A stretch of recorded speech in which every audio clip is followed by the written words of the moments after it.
Carmen brand radio station, 100.5 ESPN WTLX, Monona, Madison.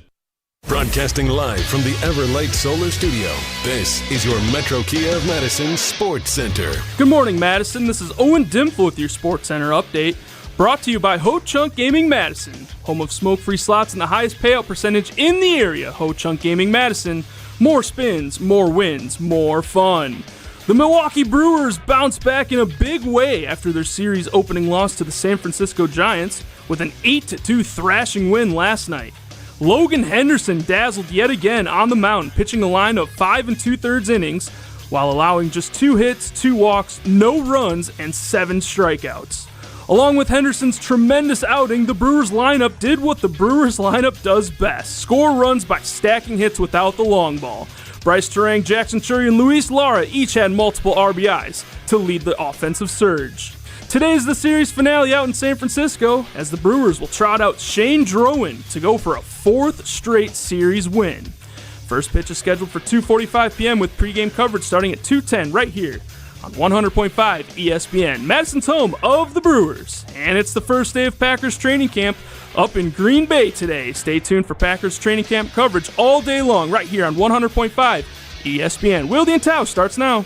Metro Kia of Madison, Madison's trusted Kia dealer. Stop into Metro Kia on the east side of Madison or metrokiaofmadison.com. 3-time Wisconsin Sports Writer of the Year, Jason Wilde. Our very first guest in the history of Wilde and Tausch, which will be, I'm sure, a long and distinguished history. Packers Hall of Famer Mark Tauscher. Aaron Rodgers, give us an over-under on what number would you set for how many shows we do together? Broadcasting live from the Everlight Solar Studio at ESPN Madison. I'm going to say daily 52 weeks a year. I'm going to say you do about 230. And celebrating 10 great years on ESPN Wisconsin. And then what happens? No, then Tausch kind of bows out. This is Wilde and Tausch, presented by Pella Windows and Doors of Wisconsin.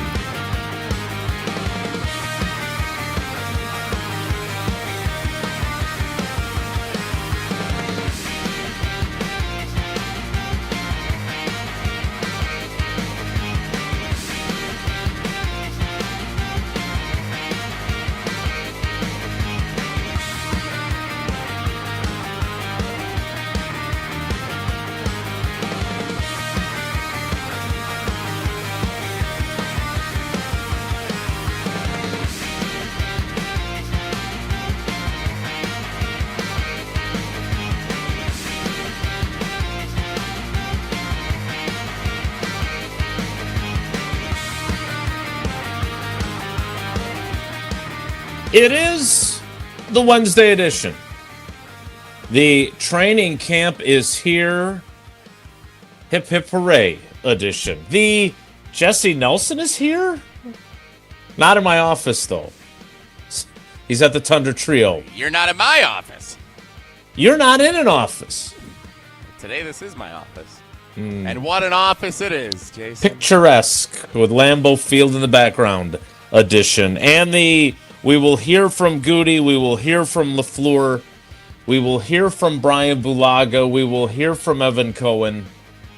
It's going to be a busy first day of training camp edition of Wilde and Tausch on 94.5 ESPN Milwaukee, 100.5 ESPN Madison, 1430 ESPN Beaver Dam, ESPNWisconsin.com, the ESPN app, your Alexa smart speaker, streaming live video, Twitter, Facebook, YouTube, and, of course, everything you need on the amazing, fantastic, incredible ESPN Wisconsin app, which you can find both in the Apple and Android app stores.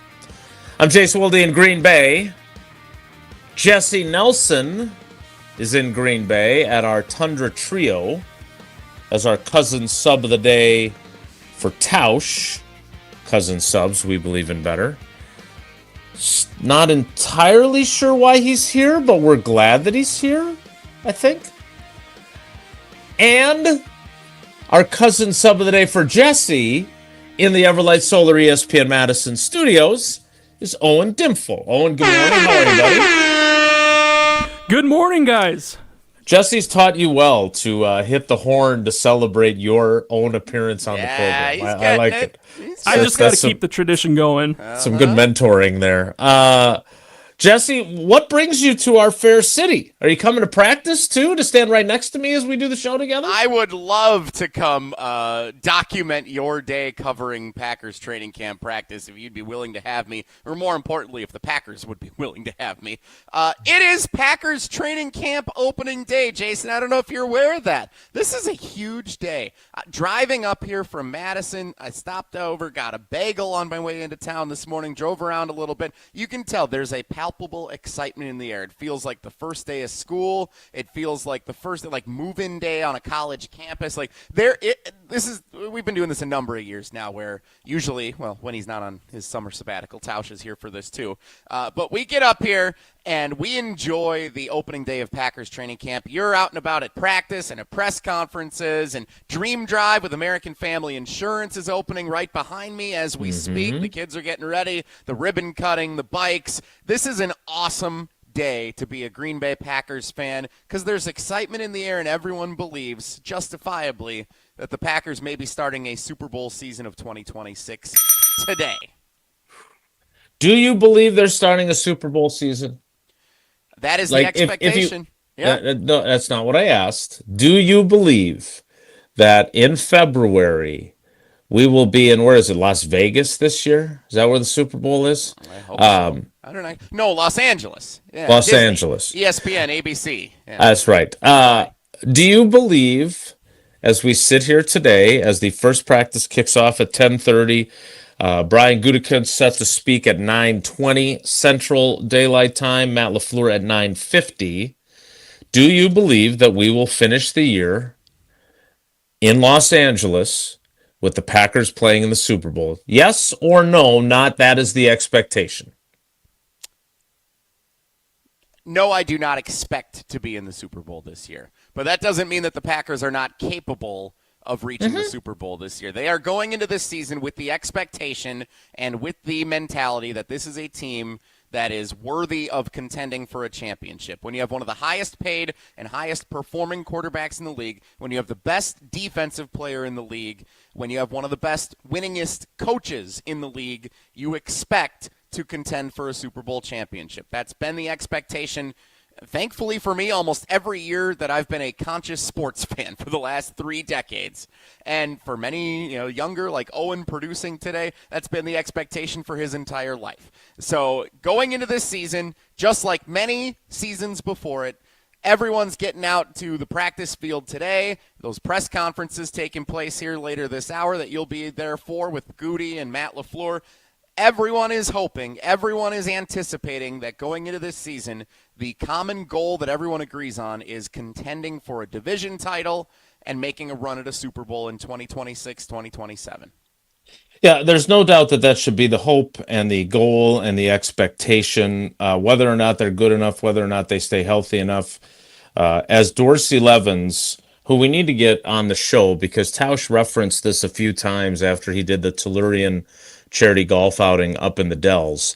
Dorsey getting after somebody trying to articulate, and a guy who played in, by the way, 3 Super Bowls, right? He played in one with the Eagles as well, who knows how hard it is, trying to explain just how hard it is. And the Packers now are 15 years, soon to be 16 years removed from playing in Super Bowl 45. It's hard. And you have to have a lot of things fall your way, and certainly the Packers are one of those teams that has, on paper, sufficient talent to get there. Whether or not they actually get there depends on a lot of variables, from coaching to player performance to injuries to bad bounces to things that happen to other teams. But it's going to be a really interesting season, and I'm very excited to kick it off. Now, again, it will kick off with the first practice of camp today at 10:30 a.m. at Ray Nitschke Field. It is important to remind everyone that unlike the olden days when a young, baby-faced Mark Tauscher was a rookie 7th-round pick, this ain't in pads, it ain't double days. It's none of that. It is basically a continuation of what the off-season practices look like in helmets, jerseys, and shorts. So there will not be any major observations to be delivered. We will certainly keep track of who lines up where. That is one of the first things you notice. The Packers with, I believe, 10 players now on the physically unable to perform list, including Micah Parsons, including Tucker Kraft, including Aaron Banks, including Javon Hargrave. So some concerning names there. But whoever is healthy will start practice today at 10:30. What was the deal with that Micah thing? Because that was weird a couple of days ago when they listed everybody except him on the PUP list, and now he is on the PUP list. Like, why? What's the deal with that? Well, they didn't list everybody, right? They put 5 players on the first day, and then they put 5 more on yesterday. There were multiple players that I don't know if it was timing of when they take their physical. The physically unable to perform list is exactly what it says. You are physically unable to practice. You have an injury that is either lingering or is new. Now, if you suffer the injury, like Chris Brooks is on the non-football injury list. I don't know what that is. They don't specify what his injury is, but more often than not, when you're on that list, it means you suffered some sort of injury while training on your own during the offseason. It was not something you suffered here at 1265 Lombardi Avenue. Okay. It's weird. I always think Scooter every time I hear that. Scooter? Yeah, Tyler Houston. Remember that name? Who played for the Brewers in the early 2000s? He ended up on the injured list. I forgot what they called it back then. The injured list. Disabled list, I believe they called it. Because he fell off his scooter that he was riding in the tunnel underneath then Miller Park, now American Family Field. He fell off his scooter and ended up on the injured list. So every time I hear a non-football injury or whatever the thing is that Brooks is listed on, the first thing I always think of is got injured riding a scooter. That's just a weird quirk of mine, but that's just what I think of.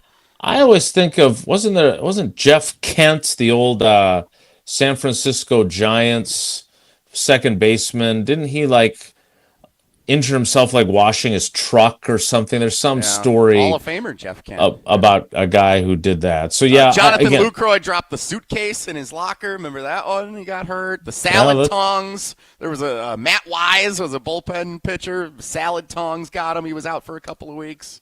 There's also Steve Sparks of Brewers lore, who tore his labrum, tearing a phone book in half after some sort of strongman came and gave a pep talk to them in spring training. So yeah, let's be careful out there today and make sure everybody stays healthy and doesn't get added to any sort of lists. But they will kick off practice today at 10:30. A couple of other things before Goody and LaFleur speak, and Jesse takes over the show for a little while from the Tundra Trio. The kicking carousel keeps spinning.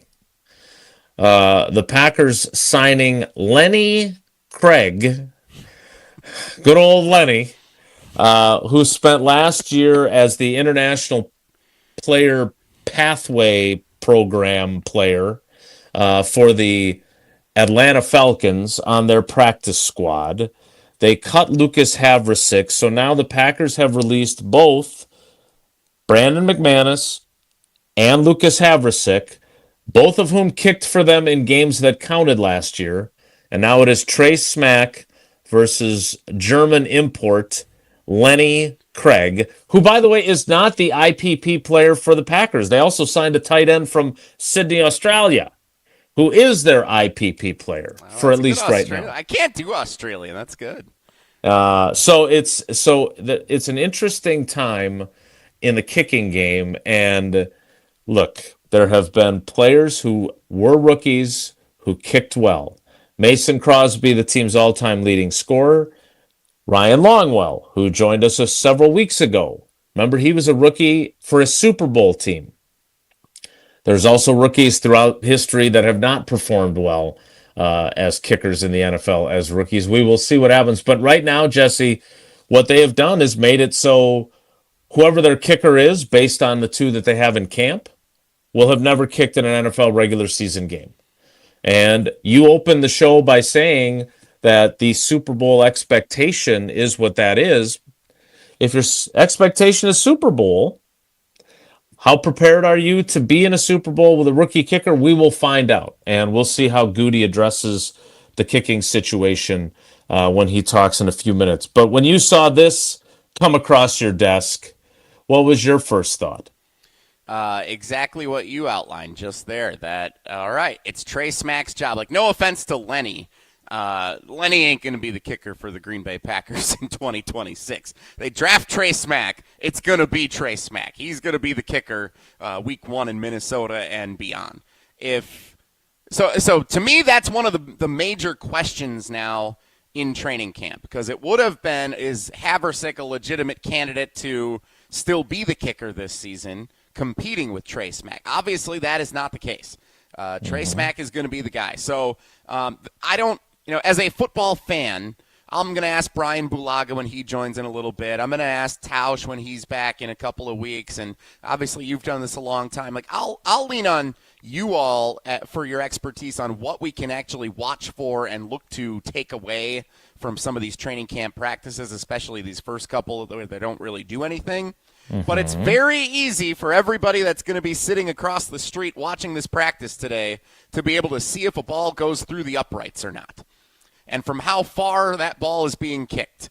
And if he's missing, and that's going to be a question mark that fans are going to bring up, and that's going to become a storyline throughout training camp, whether Trey Smack, Brian Gutekunst, Matt LaFleur, or anybody else likes it or not. So that is going to be a significant development. Cutting Haversick really makes Trey Smack, to me, one of the spotlight players of Packers training camp 2026. And he was going to be anyway. But now you've got a guy who will always be the answer to a trivia question of who holds the record for the longest field goal ever kicked by a Green Bay Packers kicker at 61 yards, and who is certainly, no one's confusing him with Adam Vinatieri, but he's a guy that has experience, has kicked in games that counted before, and they have moved on from him. All right, I need to move on to Goody and LaFleur, who will be at the podium at the fancy schmancy new media auditorium with what the are you asking? digital... What do we want to learn most from either of those fellas? I guess you'll have to wait and see if I get my questions in. We will find out together after Tausch on tape tells us about Pella Windows and Doors of Wisconsin. More Wilde and Tausch on day 1 of Packers training camp coming up. Stick around. Mark Tauscher here for Pella Windows and Doors of Wisconsin. While you're shopping for new windows and doors, should never include haggling. Pella sticks to straightforward pricing and honest conversations, helping homeowners find the right fit for their home, and they never use high-pressure sales tactics. When you buy direct through Pella Windows and Doors of Wisconsin, the same team that manufactures your windows and doors, they also sell them, install them, and service them. Real pricing, premium quality, no game. Schedule your free in-home consultation today at PellaWI.com. That's PellaWI.com. This is Wilde and Tausch, presented by Pella Windows and Doors of Wisconsin. Call today, 855-PELLA-WI, and online at PellaWI.com/radio.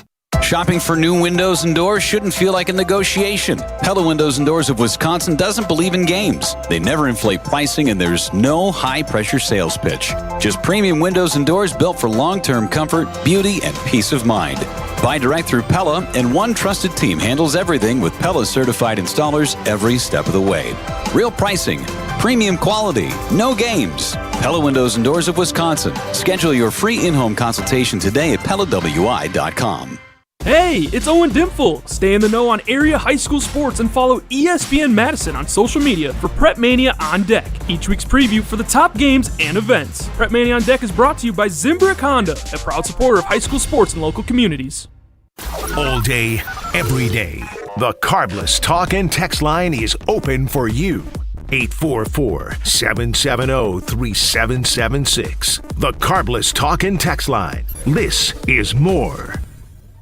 ESPN Madison's Mark Tausch here for Outdoor Living Unlimited. Well, my wife and I chose Outdoor Living Unlimited to build our outdoor project. When we met with Aaron and Eric Brown, owners and brothers of Outdoor Living Unlimited, we felt like they were the right guys to work with. We share the same hardworking values, and their showroom is a must-see at 2018 South Stoughton Road in Madison. If you're looking for a new deck, outdoor kitchen, screen room, and more, Outdoor Living Unlimited is a must. Start with OutdoorLivingUnlimited.com and end with an amazing outdoor space. Hi, I'm John Hayes of Goodman's Jewelers. It's hard to imagine, but Goodman's has been the diamond store of Madison since 1933, which means your parents, maybe even your grandparents might have shopped with us. We maintain the same high standards, honesty, and integrity that kept them coming back time and again. Keep their history and our history alive. Shop Goodman's Jewelers today in the heart of Madison at 220 State Street. We're online at goodmansjewelers.com. The best is at Goodman's. People travel the world to collect Hard Rock shirts, and Hard Rock Casino Rockford is going to give the people what they want. Get in on the action at Hard Rock Casino Rockford, where all new Unity card signups receive an official Hard Rock shirt, plus free play to kickstart a winning streak. Whether you're spinning the slots or playing the tables, you'll be dressed for success. Hard Rock Casino Rockford. Let's Hard Rock. If you or someone you know has a gambling problem, call 1-800-GAMBLER or text ILGAMB to 833-234. Brew Crew Tuesdays are back on August 4th. Curio sends it deep to left, and there she goes! Catch the Brewers on local TV as they play the Pittsburgh Pirates. And Yelich launches one deep right center field. Forget about it. Oh my goodness, third down. This edition of Brew Crew Tuesdays is presented by Local Union 2150 IBEW. Tune in August 4th at 6:40 on WISC TV in Madison, or check your local listings to watch the game.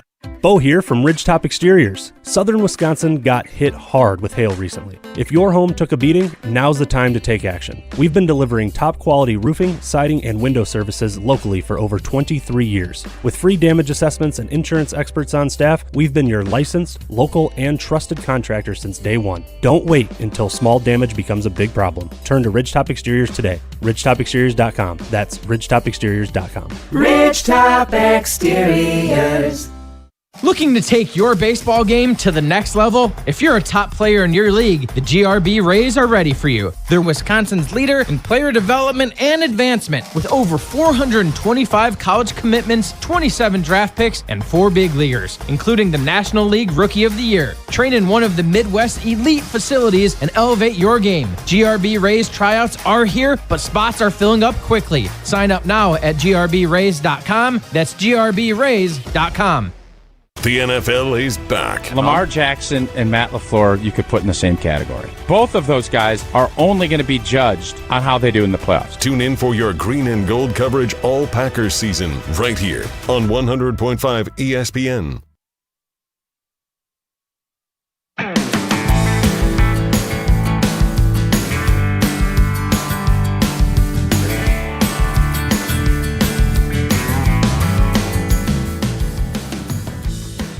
It's what I've always dreamed of, and it's what all the YouTube dwellers have always feared. It's the Jesse Show on Wilde and Tausch. Heck yeah!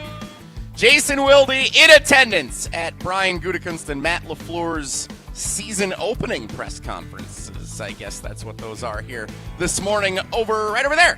If you're watching along on the video stream at Lambeau Field, I am at the Tundra Trio, our tailgate houses right in the shadow of Lambeau Field, across the parking lot near the tailgate village, the AmFam Dream Drive. Big day here in Green Bay, Packers training camp opening day. The team set to take to the practice field a little more than an hour from right now, riding the bikes that all the kids will provide over on the AmFam Dream Drive. Going to be a big day here in Green Bay, the first of several training camp practices open to the public here this season.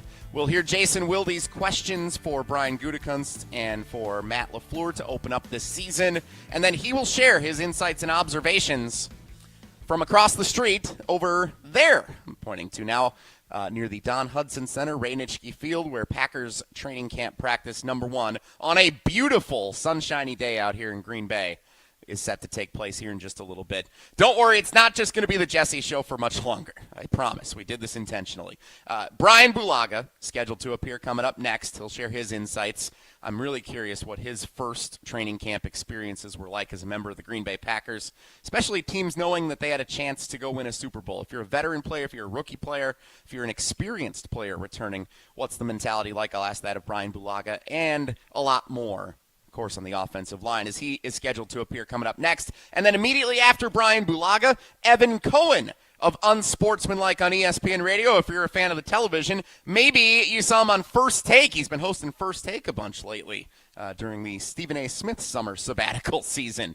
A lot of that going around these days. Evan Cohen scheduled to appear just after the start of the 10 o'clock hour. And by then, Jason will be back, ready to go. Training camp practice getting underway. A lot of fun in store for you here over the next 2 hours and 45 minutes or so of Wilde and Tausch live in Green Bay on the opening day of Green Bay Packers training camp practice.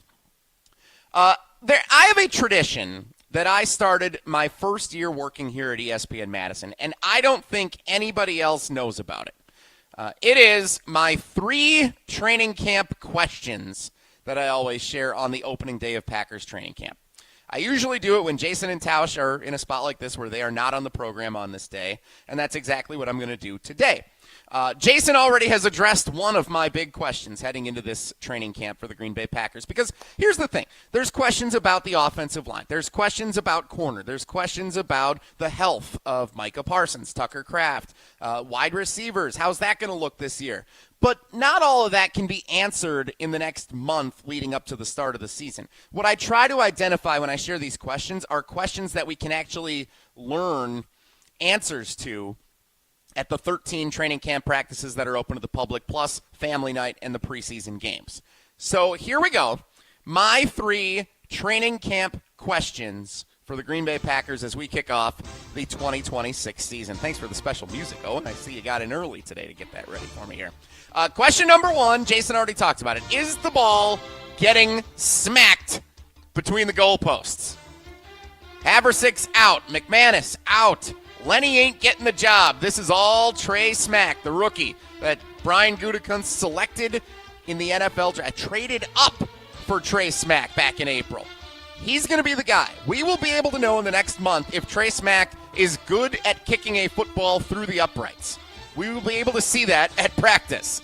We'll be able to see that outdoors when there's windier days, if there's a rainy day and they're playing through the drizzle outside, and Jason's under his umbrella giving us the updates here on Wilde and Tausch. We will know if Trey Smack is good at kicking a football through the uprights by the end of this training camp. So that is my number 1 question. Is the ball getting smacked through the uprights? Because that is something we will know if it's a significant level of concern or just a casual concern that we won't know an answer to until he's kicking the ball in January in the postseason. Number 2, how angry is everyone returning from last season? Fans are angry. I think we've gotten the sense that Goody and Matt LaFleur and Tucker Kraft, when they've spoken publicly this offseason, they're upset about how last season ended. The message of finish strong, that is not something we're going to know until the regular season kicks off. And we may not know it until the end of the season.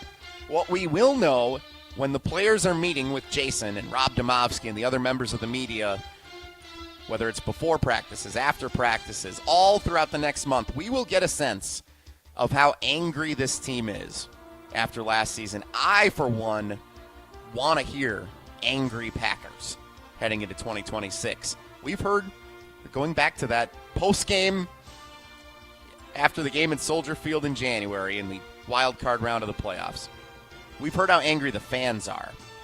How angry is Micah Parsons? How angry is Christian Watson? How angry is Matthew Golden? And I'm not talking about like confrontational angry. I'm talking about motivational angry. That's the tone that I want set for the 2026 Green Bay Packers. How angry are they?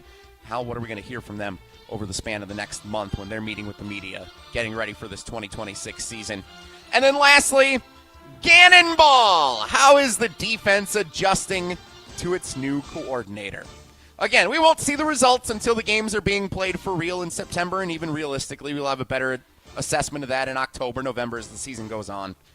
But we will know in the first month during these open training camp practices if the defense is getting torched and if guys are saying there's hesitation. And Jonathan Gannon will speak with the media at some point, I would assume. I don't know. He never did an introductory press conference, so you never know. I want to know, how is the defense adapting to this? Because, quite frankly, for the first time in a long time, that really wasn't a concern going into last season with Jeff Hafley as the defensive coordinator. Now there's question again with the new defensive coordinator, Jonathan Gannon, coming in, leading that side of the ball. How is the defense adjusting to that? A lot of the same returning players from last year. A couple are gone. Got a couple of new experienced veterans that are going to be stepping in. Zaire Franklin leading the charge there. What's that going to look like on the defensive side of the ball? What does Gannon ball look like for the 2026 Green Bay Packers defense? Those are some questions that we will be able to find answers to during training camp practices starting today across the street here in Green Bay. Those are my 3 training camp questions heading into the 2026 season as camp kicks off. First practice in about an hour. What are your big questions? Let us know on the Carbless ESPN Wisconsin talk and text line, 844-770-3776. Text those in. Drop them in the YouTube comments. I'll have Owen check those out. I'm not sure I'm going to monitor YouTube today, but he'll check those out. And we'll recycle some of those as we continue on when Jason returns. Because like you said, this is going to be a non-padded practice. It's not going to be a big deal across the street today, so we'll have plenty of time to review your questions and speculate what the biggest concerns are for the 2026 Green Bay Packers, and questions we want answers to in training camp. Not questions about how the team's going to perform in the playoffs, not questions about if they're going to win the NFC North and what they'll look like week 1 against Minnesota or against Chicago in October and later in the year. I want to know the questions that we can actually get answers to during training camp. And Jason takes some of those to heart, too. We'll see if he can get some answers for us when he meets with Matt LaFleur and coordinators and these players in the locker room over the span of the next month. Let us know what your questions are. 844-770-3776. Brian Bulaga, scheduled to appear coming up next. I want to know what his biggest question is for the 2026 Green Bay Packers kicking off training camp today. We'll get his insights, his questions, and a little bit more coming up next. But first, you remember that phone number, 844-770-3776?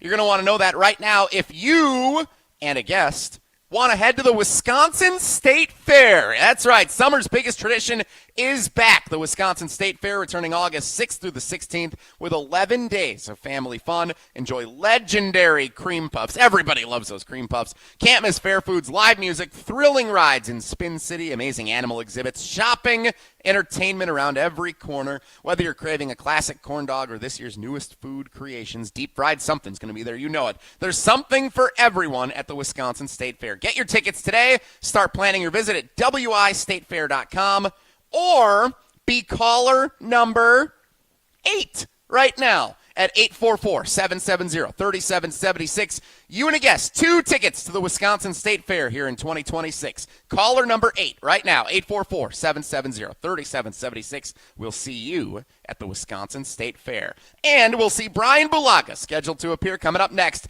Training camp, opening day in Green Bay. It's Wilde and Tausch. We've never seen anyone like The Miz. Swing and a miss. He struck him out. Strikeout number 11 for Jacob Mizorowski. Stand and applaud. You're listening to 100.5 ESPN, Madison's home of the Brewers.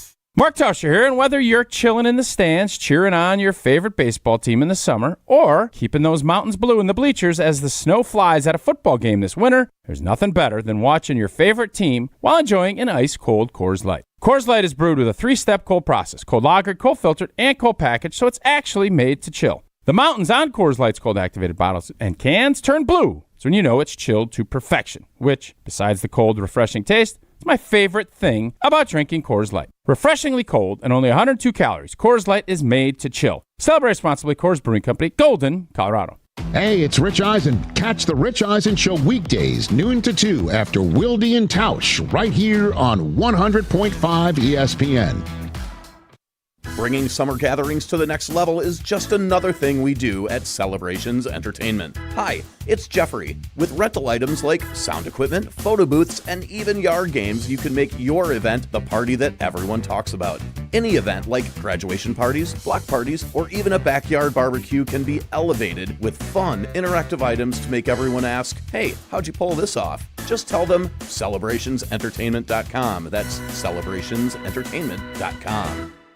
Life moves fast. Your car should move with it. At Zimbrick Chevrolet, they've got a vehicle and payment options that fit every stage of your journey. Just graduated? Start smart in a Chevy Trax. Stylish, efficient, and budget-friendly. Growing your family? The Equinox gives you the space and versatility you need. And when life gets even bigger, the Traverse or Tahoe is ready for it all. Kids, carpools, and road trips. Visit them today in Sun Prairie or online at ZimbrickChevrolet.com. Zimbrick Chevrolet, the name you can trust.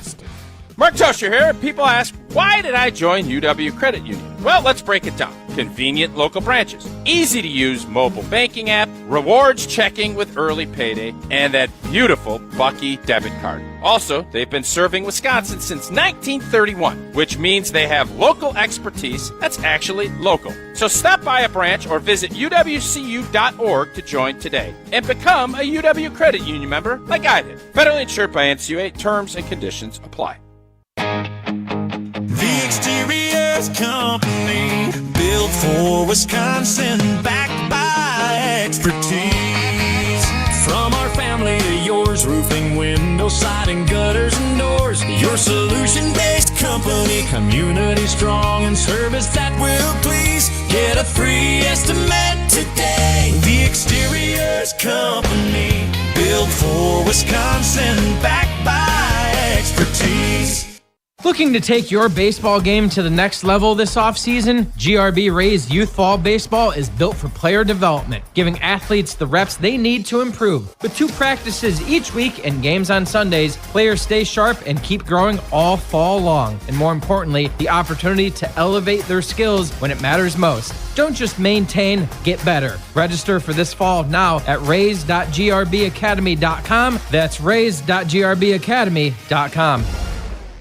When you've been injured, you need a winning team on your side. Gruber Law Offices will fight for the results you deserve. Call Gruber Law Offices today, a proud partner of your Milwaukee Brewers. One call, that's all.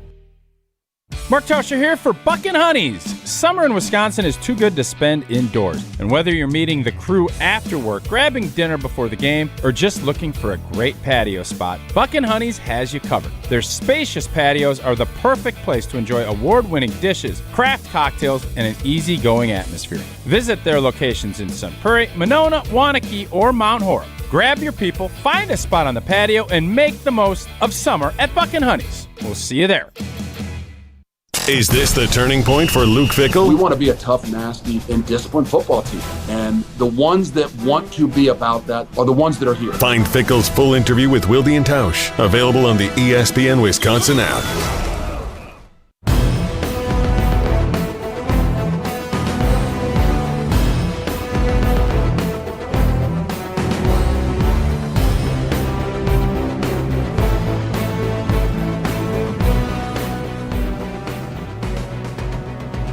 Wilde and Tausch on Packers training camp opening day 2026.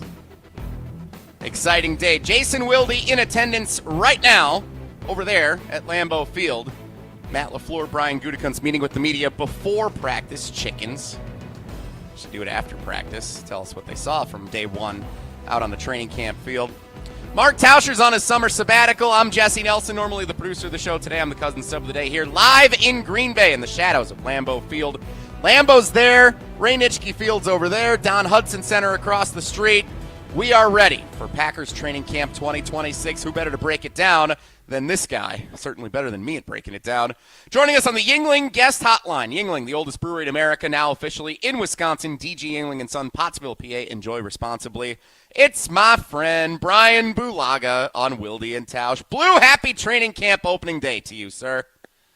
Yeah, happy training camp opening day. That was never my favorite day. Why not?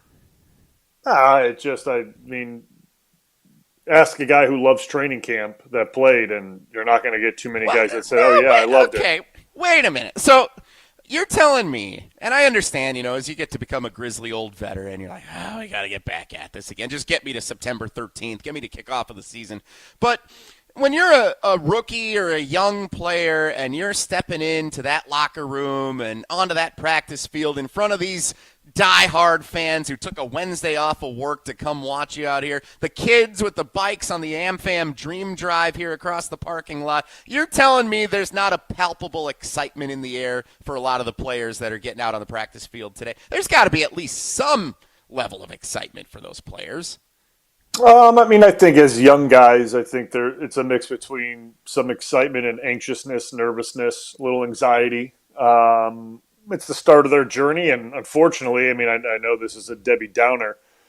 It's going to be the end of their journey in about 4 or 5 weeks. So, there's all those emotions that go into it, and as you get older, this is just another, I guess, step to get to the regular season, and that's really what you're looking for. You're looking to kick off rust. Obviously, there's a lot of hoopla that goes along with it in training camp, but you're looking to get your body and mind and technique ready for the regular season. And the first game I always looked at is let's get to the preseason games as fast as we can, because that's when regular season type scheduling starts to come in and normality sets in.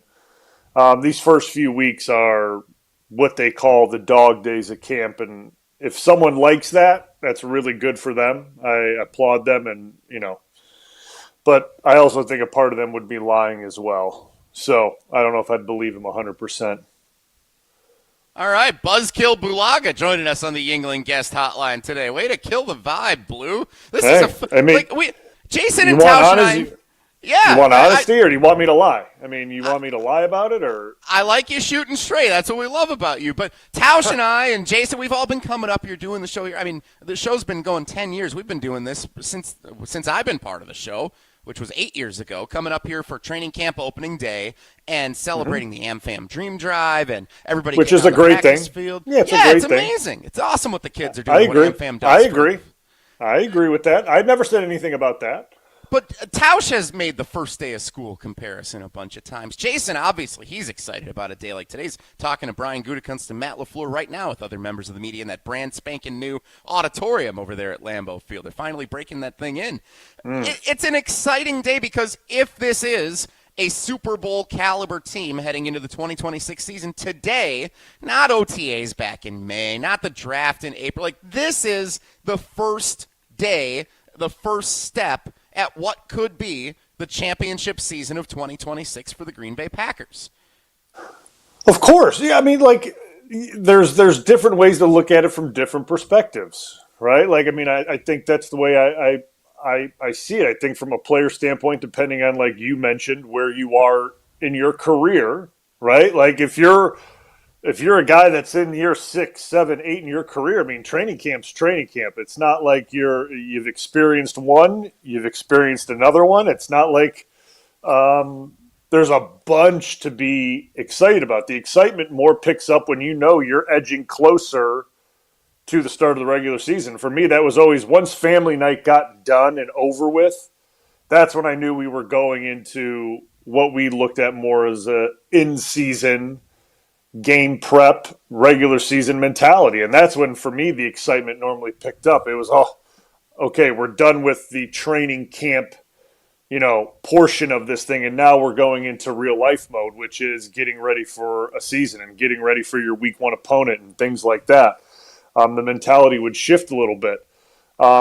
And for guys that are brand new, that are the rookies, maybe second year guys, maybe guys that are looking to hang on to a roster spot. Yeah, there's excitement. Like I said, there's anxiety. There's a lot of different emotions flooding you at this point in time, because this is the first day you get to start proving you belong, or you need a bigger role, or things like that, or you should be on the roster in general, right? This is a big start to a big month and some change. But I'm just being honest about training camp. I used it for obviously redialing in my playbook, getting refreshed on that, and then obviously getting the technique down. And to sit here and say I walked in day 1 and go, man, I am so excited. I cannot wait to put on pads and be out in 90-degree heat and humidity in Green Bay. I'm really excited about it. I'd be lying to you. But again, the mentality changes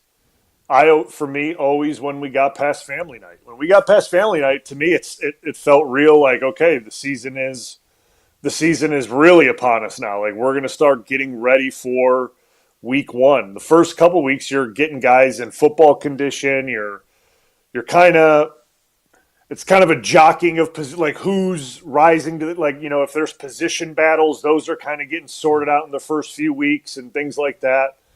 And you know, there's benefits to it. Obviously, the rules have changed on how guys can do things now with pads and how all that has worked itself out. But I always looked at it as that there was a demarcation point in camp that it felt real at that point in time. This is the start of the dog days of training camp for these guys, and it's a time for them to get mentally tougher and you know, work things out before the actual bright lights come on. I can't wait for Brandon Cisse, his first NFL training camp practice later today, to be like, yeah, kind of sucked being out there in the heat and the humidity. Oh, man, I don't know. I wish we were still back home. He obviously won't say that, but that'd be funny if he did. Like, it was being honest about it. I don't think anyone's like, I'd rather be home, but like, I think people, I mean, especially young guys, they don't know. I mean, I didn't know any better. They don't know any better. It's more of guys that have been there for a while, right? Like, you're looking at guys probably like Jordan, probably like Jacobs, you know, probably even, I mean, Tucker Kraft's coming back from injury, so he's got his own process that he's going through right now, obviously. But guys that have been there and been around and been through these things, they're looking forward to what is to come, and that's the regular season, right? Like, I get this is in preparation for the regular season, and you need these steps, but your excitement level and where things are at starts to ramp up as camp goes on. It's not start excited and then your excitement level goes down, so to speak. To me, it was always it started low and ramped up as we got closer to actual week one and when things mattered. And that's, I guess that's, in a long story short, that's what I mean. All right. One question for Brian Buzzkill here before we take a break, and then we're going to dive into some of the storylines coming up. I want to know your biggest question about training camp here coming up. But first, Rob in Michigan texting on the Carbless ESPN Wisconsin Talk and Text line, 844-770-3776. What is Brian Bulaga's best training camp story, either from the dorms or out on the practice field? What's your best training camp story from your illustrious career? Yeah, I mean, there's a lot of good stories that happen. I mean, on the field, there were a couple of really fun big fights that happened throughout our time that were really fun, and you watch it back on tape in meetings that night, and it's actually really funny to watch. Those were always fun to kind of tune into. That's just such a funny side. Like, yeah, there was this huge fight. It was so funny to watch it back. Like, do the guys that are in the fight think that, or are they like still irritated with each other? I think by the time we get to those meetings later in the day, guys are over it. At least I think so. I was never like the one that started because it's training camp, man. Like I'm not wasting energy on starting fights with guys unless someone's really looking to get into one. Then you kind of have to, as they say, step up to the plate. But I never really got into those. But there were some that were bench clears, man. We're talking both sides, full melees. And it was always fun to watch those back on tape to see what exactly started it. And then what everyone's doing as it's happening, that was always exciting to watch and fun. And but the dorm stories, I mean, some can be said, some, I mean, probably shouldn't be said.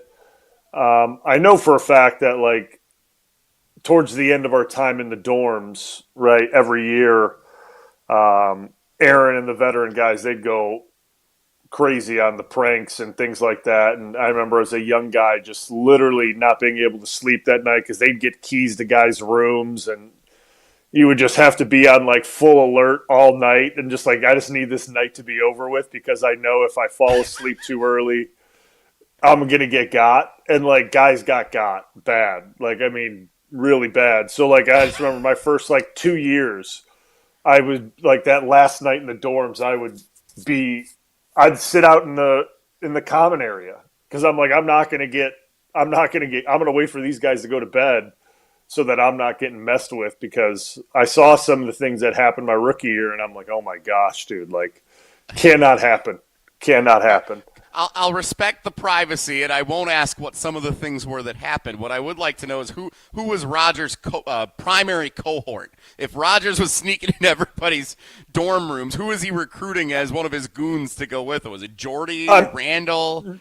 No, I mean, it was always John. It was always Kuhn. It was always J.K. J.K. was one of the main perpetrators with it too. I mean, it was all in good fun. Obviously, some guys took it a little more personal, but it was always in good fun. Listen, you're just trying to have fun in the dorms, right? Again, and this goes back to are you excited about training camp? Are you excited to sleep in dorms every night, not sleep in your bed? No, that's not really exciting. I'm being being dead honest, but you have to find the fun and make the fun where you can. And you'd do it in the meeting rooms. You would do it we were just talking about in the dorms when you got back there, guys hanging out and doing whatever, playing video games or cards or pranks, whatever it may be.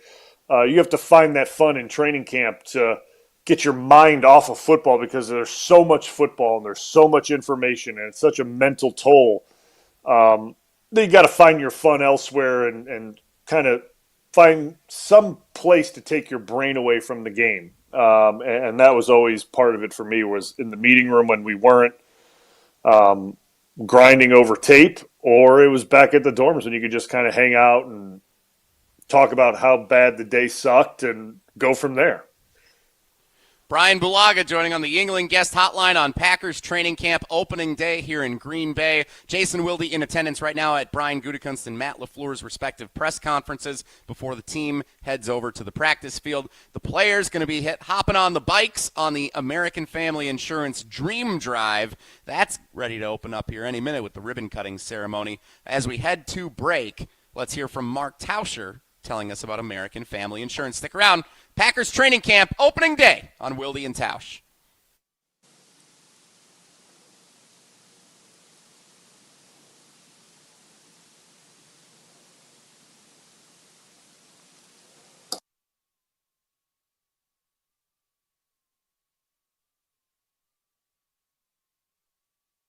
Your ESPN, the ESPN Wisconsin app, customizable just to you. Find the ESPN Wisconsin app in the Apple or Android app stores today. Mark Tauscher here for Olson Toon. Well, first impressions matter, and your outdoor space is often the first thing people see. And since 1997, Olson Toon has been helping homeowners and businesses across Dane County create and maintain outdoor spaces. From landscaping and concrete to excavation and year-round maintenance, they're your team for everything outdoors. Ready to elevate your property? Contact Olson Toon today and learn more at olsontoon.com. Creating lasting impressions every season, every day. That's the Olson Toon difference.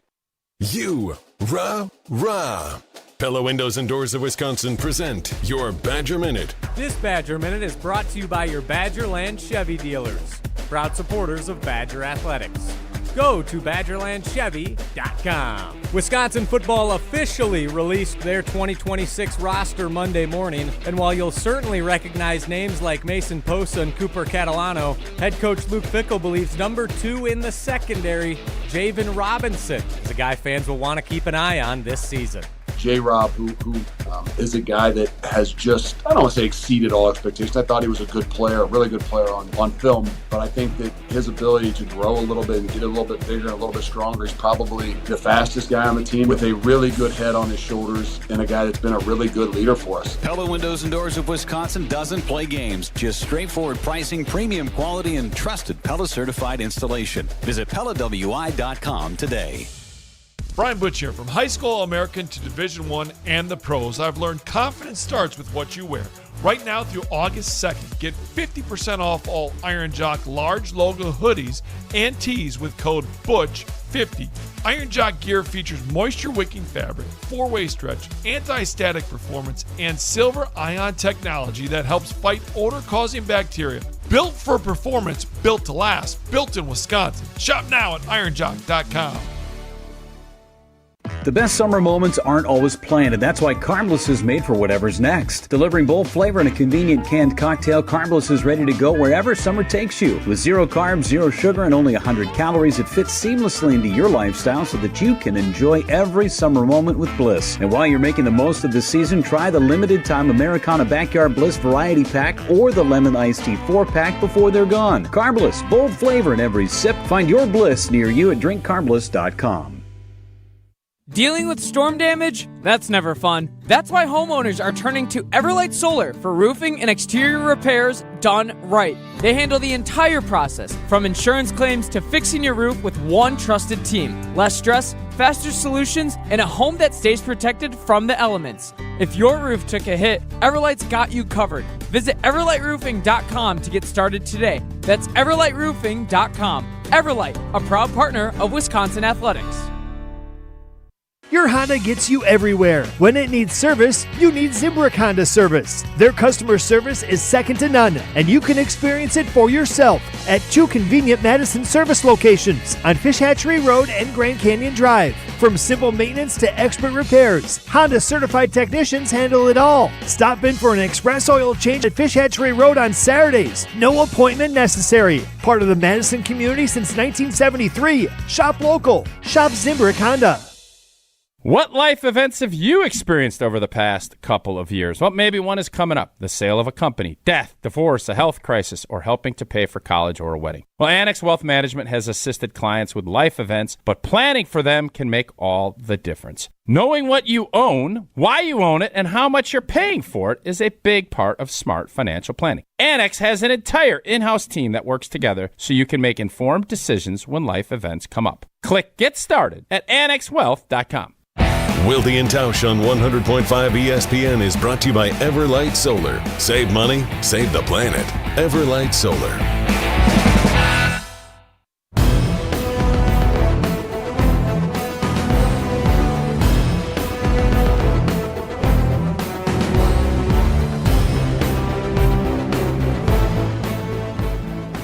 Wilde and Tausch, training camp opening day in Green Bay. I'm Jesse Nelson. Jason Wilde in attendance right now at Brian Gutekunst and Matt LaFleur's season opening press conferences.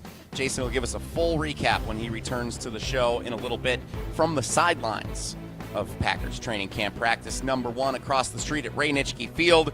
I'm in the shadow of Lambeau Field at the Tundra Trio, and Brian Bulaga joins us on the Yuengling guest hotline. Yuengling, the oldest brewery in America.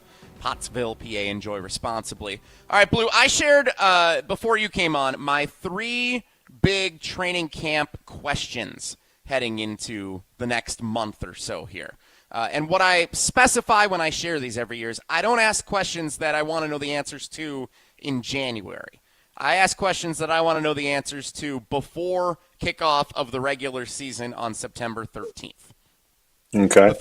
The three questions I have: is the ball getting smacked between the goalposts with Trey Smack as the kicker? You like that? Thank you very much. Very good.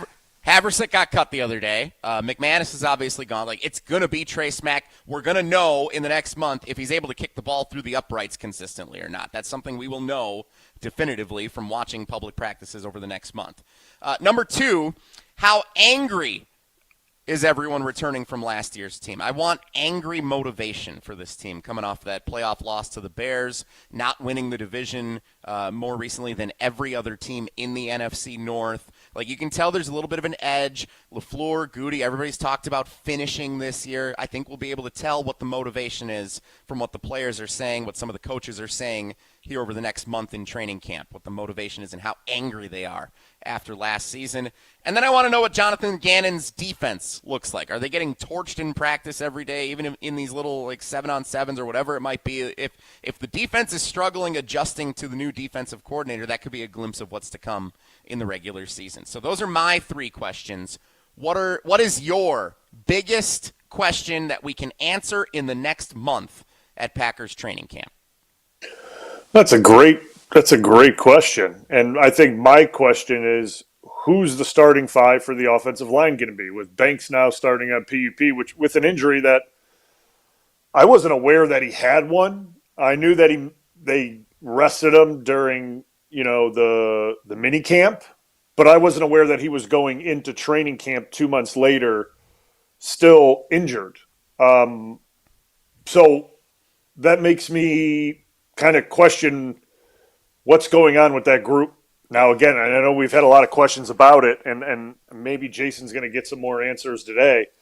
But that puts that group in flux, and we knew that group needed some continuity throughout this training camp to build and work together with a new starting left tackle, Zach Tom coming back from injury, the center position, obviously, he was re-signed. That's Sean Ryan, that is. But he's still fresh to the position, obviously. Belton, the second-year player, looking to make a jump in year two, and now you're missing your starting left guard for we're not too sure how long that is.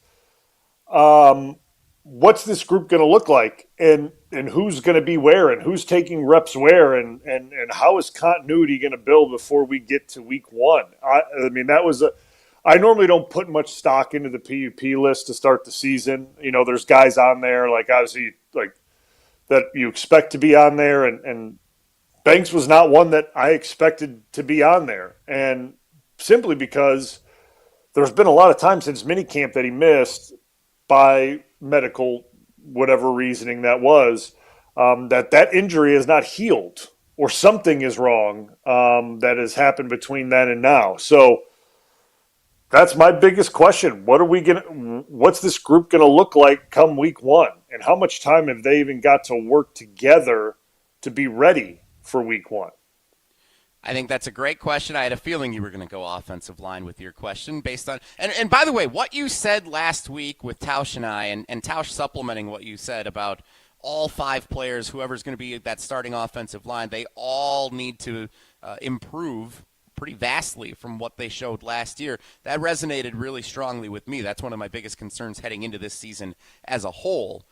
My question for you as a fan, looking for the updates from Wilde and Domovsky and everybody who's going to be covering these practices for the next several weeks, how can a fan, either in attendance at training camp practice or just following along on social media, what can we learn about the offensive line? What's relevant? What's important? What should we be looking for? Help us be smarter football fans. Teach us what we should be watching for. Yeah, I mean, I think for me, I think people get caught up in the one-on-ones and things like that because I know Rob keeps a pretty detailed tally on those, and he always has and he always will. I think that's something that people find intriguing, and for understandable reasons. I get it. They want to know who's winning a one-on-one reps when mano-y-mano and things like that, but I don't think those reps really tell stories. I think they're more individual moments and kind of I group those with individual drills, right? Like if you want to see how a guy's technique and things that he's working on, those are good drills to watch. Like those are, to me, those are good things to watch. I never took too much stock in them, especially as I got older. I tried new things in those drills, if I even did them at all. I would try different techniques, different things to do to defensive linemen to see if they worked and see if they didn't. If they didn't work, they didn't work. And it's like, okay, well, let's not try that in a game because it's not working here. And you don't want to get punished in a game on it. But for me, it was a time to try things. I think if you're at camp and you want to see what a guy's doing, you watch them in the 11v11 drills and you see how they're doing from play to play, different situation to different situation. And you see how they're handling things. And if you're able to consistently watch them and see if they're continuing to perform at a good level, they're doing their job, they're winning their rep or whatever it may be, that's a good sign for guys. And that's how guys win jobs. They don't win jobs winning a one-on-one rep. Is it looked at? Sure, it's looked at and it's accounted for. But guys win jobs in the 11v11 drills and how they're performing and how their 1/11th is helping that side of the ball in team situations. So if I'm watching it, I'm paying attention to what's happening when it's Packer versus Packer, 1 versus 1, whatever it may be. And and see how guys are doing. And if they have a bad rep, how do they bounce back from it and things like that. So that's always what I would key on if I'm at a practice or if I'm listening to or reading what Rob or Jason have to say about what's going on in practice. That's what I would pay attention to. Well, thank you for enlightening us. I hope that resonates with fans as we're following along, and that's what I'm going to now be watching for the updates on the offensive line in the coming weeks. Blue, we do have Evan Cohen of Unsportsmanlike on ESPN Radio scheduled to appear coming up next. So, shockingly, we're going to get you out relatively on time here. I know. Wow. Pace, right? Wow. I know you're going to be stepping in as a cousin sub of the day here pretty soon as Tausch's summer sabbatical continues. So we'll make sure we get a lot more insights from you when you're in for a full 3 hours with Jason. I think that's next Wednesday, right? So I believe so. Yep. We'll have plenty of time to dive further in, and maybe you won't be such a buzzkill next Wednesday with training camp practice in full swing there. Well, yeah. I mean, it's what it'll be a weekend. Not sure where they're at. I don't even know how many days they get a non-padded any. Like I have no idea how it even looks anymore, and what breaks they get, or if they're going to have a day off on Wednesday. I have no idea what things even look like anymore. It's wild how they kind of get a little pampered these days, which is nice. I don't blame them. I don't blame them. Seems to be getting easier and easier from what you say and what Tausch says. Like, even I'm sure from where your career started to where it ended and where it's gone since the end of your playing career, I'm sure it hasn't gotten more difficult for these players. No. I mean, my first year was the last year of two-a-days, and it was absolutely awful. Like, it sucked. I'm not going to lie. And then we went to the one-a-day the next season. I was like, are you kidding me? I had to experience the last year of two-a-days when it could have just been you'll always have that. It's special. Yeah. Yes. It's a little feather in the cap, I guess you could say. I was the last year of NFL two-a-days, like winner, chicken dinner. Like, but no, I mean, it'll be interesting to see where they're at and where the team's at in a week of practices and things like that. And there'll be a lot of storylines and I'm sure a lot of updates and things that we'll be able to talk about in a week's time. So that's always a good thing. Yep, looking forward to it next week. I'll give Jason your regards today. Please do. Will do. Thanks, Blue. Appreciate it. All right, take it easy, Jesse.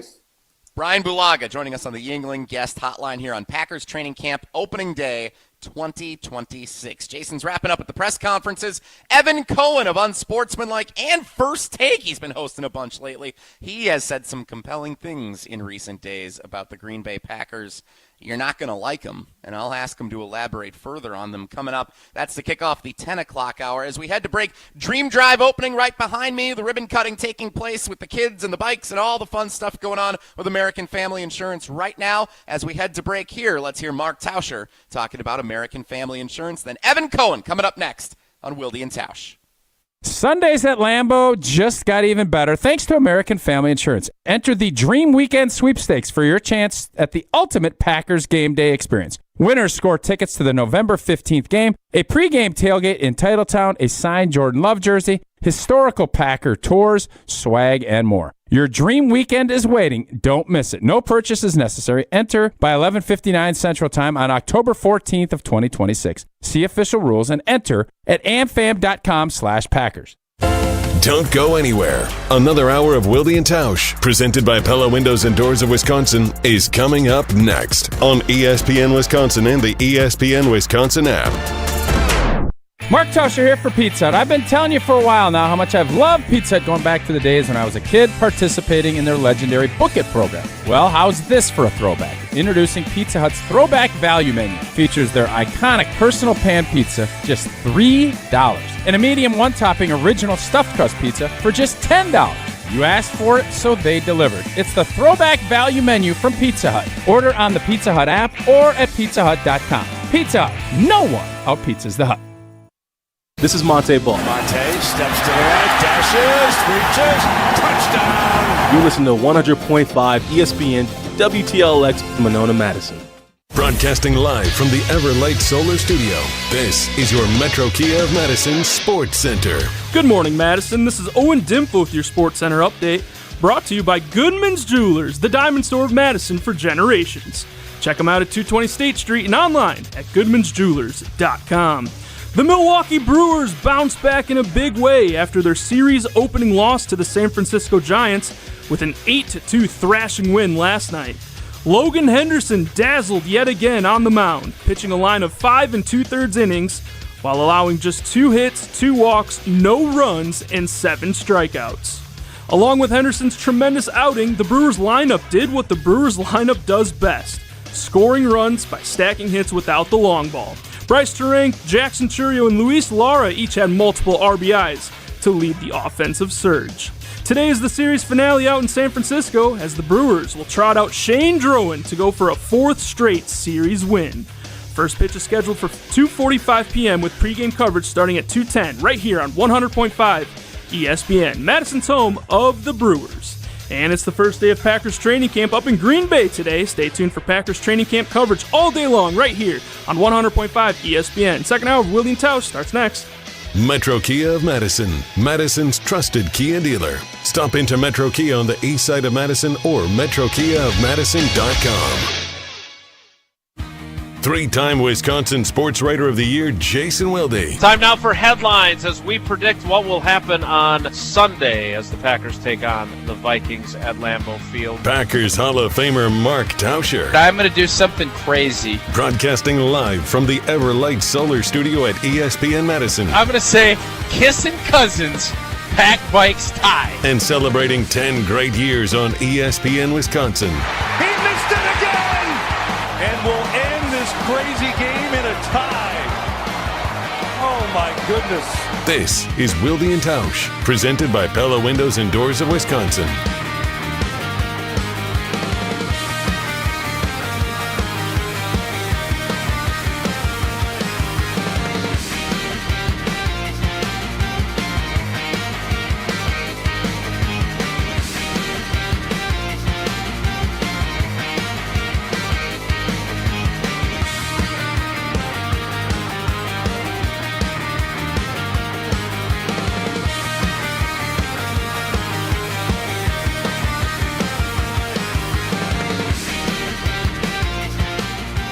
O'clock hour.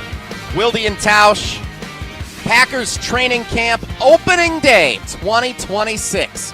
Live at the Tundra Trio in the shadows of Lambeau Field, where Brian Gutekunst, Matt LaFleur have wrapped up their training camp opening press conferences, which means the AmFam Dream Drive ribbon cutting ceremony taking place. The players about to ride the bikes across the street to Rainitschke Field, where Packers training camp practice is going to get underway in about 20 minutes here in Titletown. Jason Wilde sharing insights and observations here live in Green Bay as practice gets started in just a few minutes. I think we have Jason back with us now. If I ask Jason, are you here? Will you say yes? I will say yes. Hello. Hey! Welcome back, Jason. We'll catch up on what Brian Gutekunst, Matt LaFleur had to say to open up this season. But first, let's also welcome in the host of Unsportsmanlike, and he's been on First Take a whole bunch the last couple of days, and it sounds like he might continue for a little bit here. Stephen A. Smith on the Mark Tauscher summer sabbatical plan, it would appear. Evan Cohen of Unsportsmanlike on ESPN Radio joins us for his weekly appearance here on Packers Training Camp Opening Day 2026. Hi, Evan.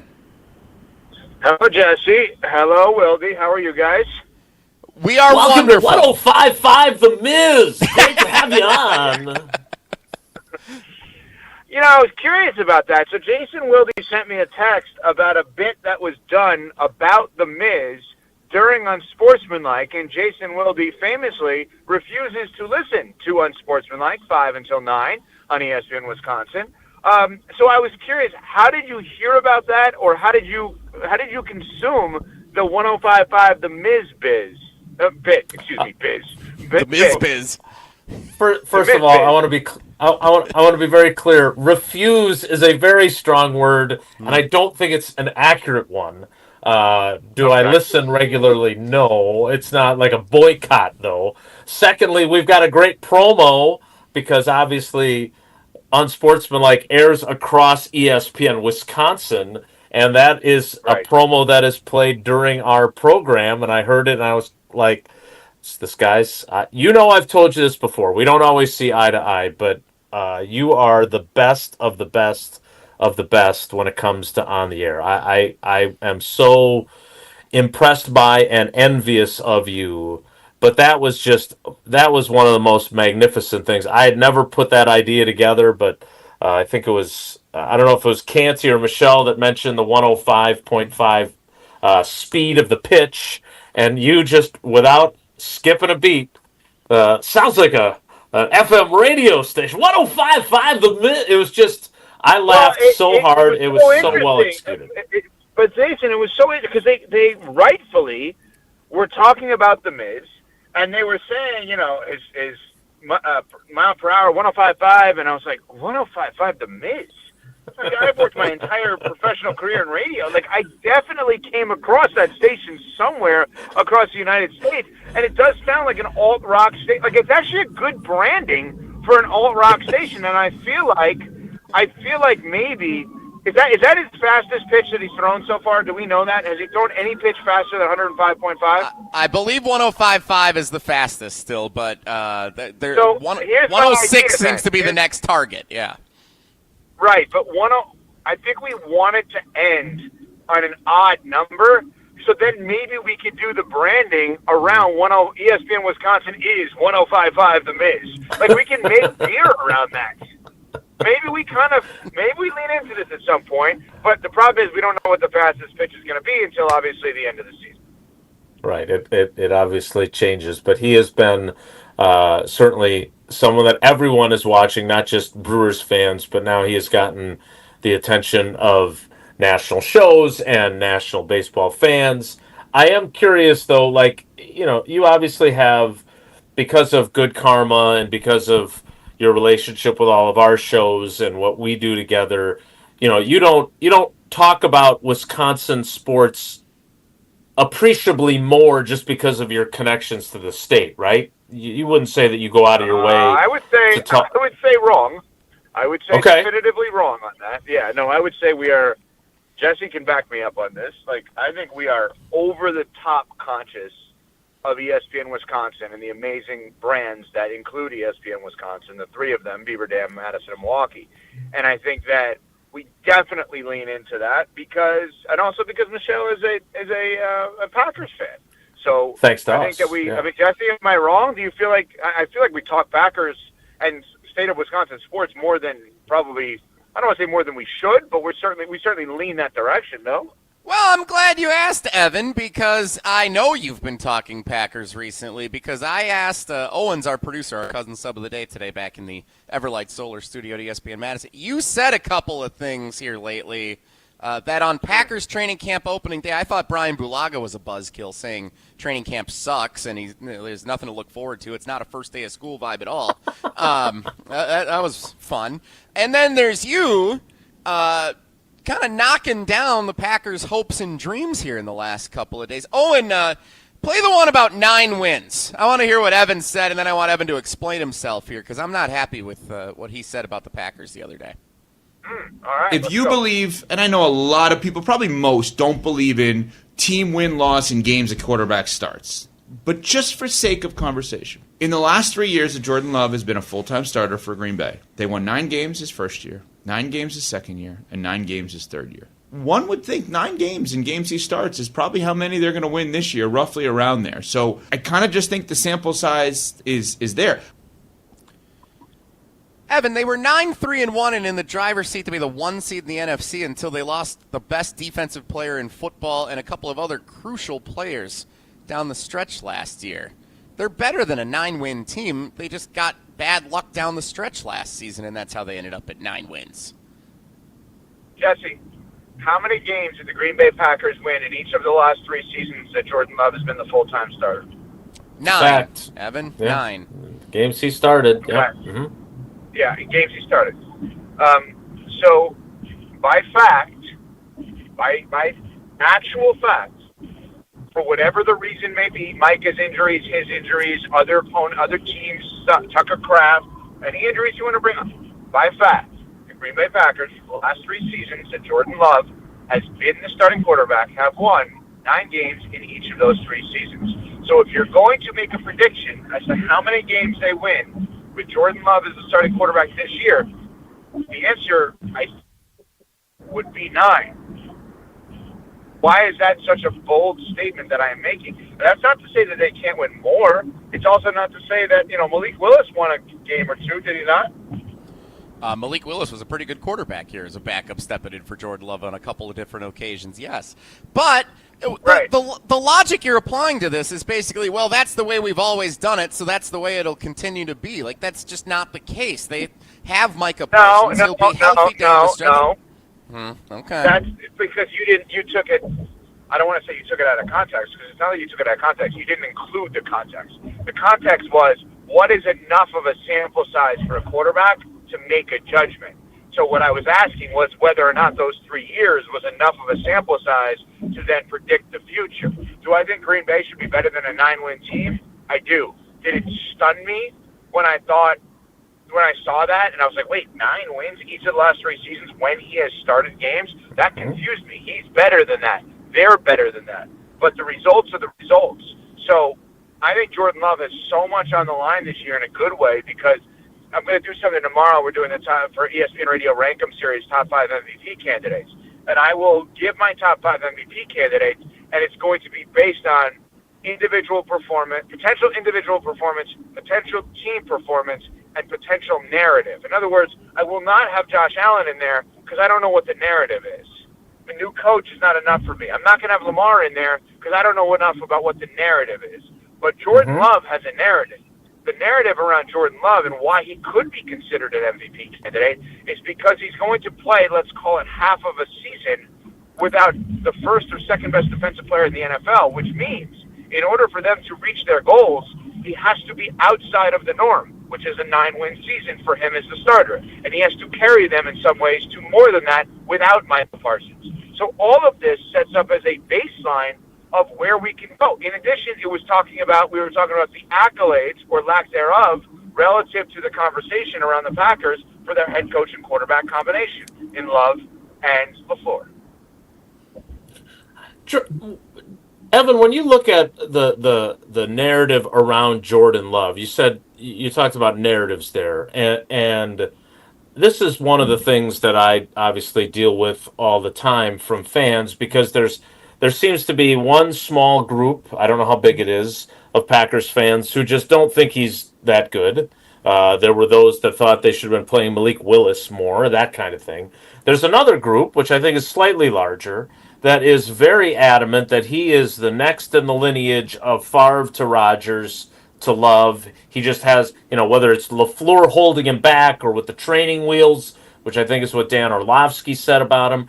And then in the middle, I think I'm there with a lot of other people, which are like, he's good. I don't know how good he is, but I saw this the other day, and I used it in one of my stories. Someone was comparing on social media Aaron Rodgers' first 3 years and his statistics as the starter versus Jordan Love's. And they're largely similar. There's a little bit of differentiation, but they're pretty close to each other. The difference is, obviously, Rodgers leads a team in the postseason of his 3rd year as the starter to a Super Bowl title and plays great in a game to beat the number 1 seed on the road, and then plays great in the Super Bowl and wins the MVP.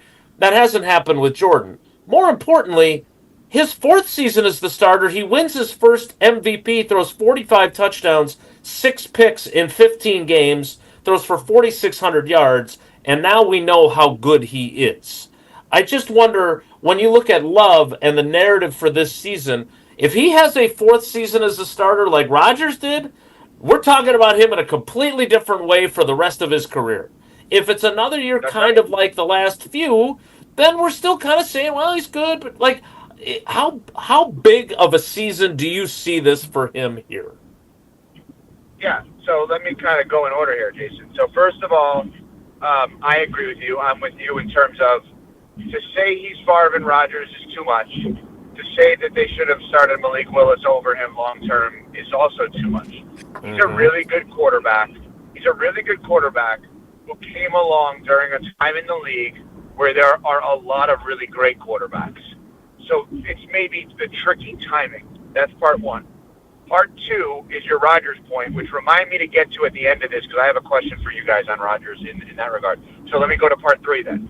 Part 3 is if his fourth season looks like Rodgers' fourth season, then let me rephrase, fourth season as a starter, then like everything that's happened up until this point, we look at as, boy, did they handle it right, getting him to a place where he had 45 touchdowns and he won the MVP. So we retroactively look at it and say, the Packers did it perfectly in terms of how they groomed him to be this great and how hard he worked with his abilities and his commitment to be this great.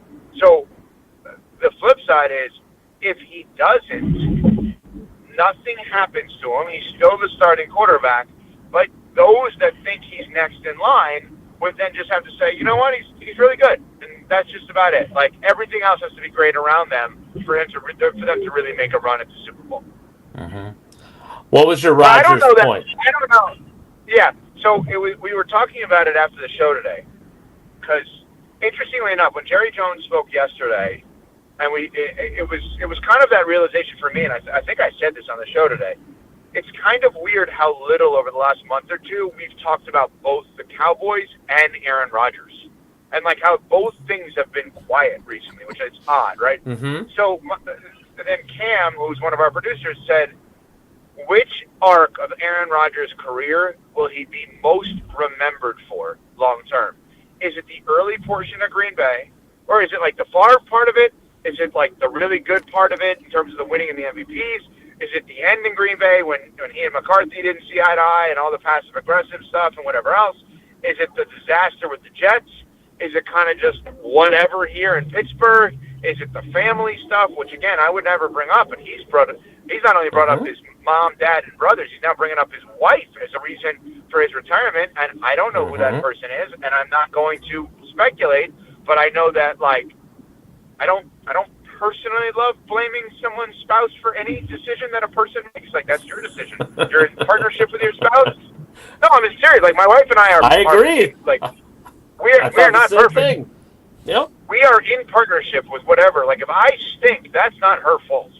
It's how I look at it. I'm not going to blame her. If I want to do something, like, we are in partnership. We do it together, right? I thought that part was interesting. I may have said that backwards. But what part of his career is he going to be most remembered for? I mean, first of all, I agree with that. When I saw him say that, I saw that clip, I was like, okay.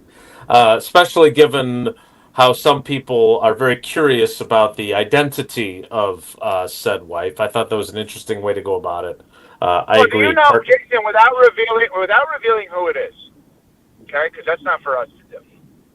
Let me caveat this as much as I can so it's not taken out of context. Do you, Jason Wilde, think you may have a feel for who this person may be hypothetically? No, none, zero, none. Oh, really? Not at all. Nope. I haven't asked. I haven't corresponded with him in quite a while. I have not. I'm happy that he has reconciled with his family. I know that was something that we used to talk about a lot during the days of our show together. But no, I don't. By the way, if that's his entire family that he's reconciled with, just hypothetically, let's say somebody's doing First Take tomorrow and Friday with somebody that may have the same last name, just so I know that going in. Hypothetically. I don't know that either. Like, I didn't see Jordan in the pictures, so yeah, I don't know. Nobody in particular, obviously. Yeah. So I don't know enough about that to answer your actual question.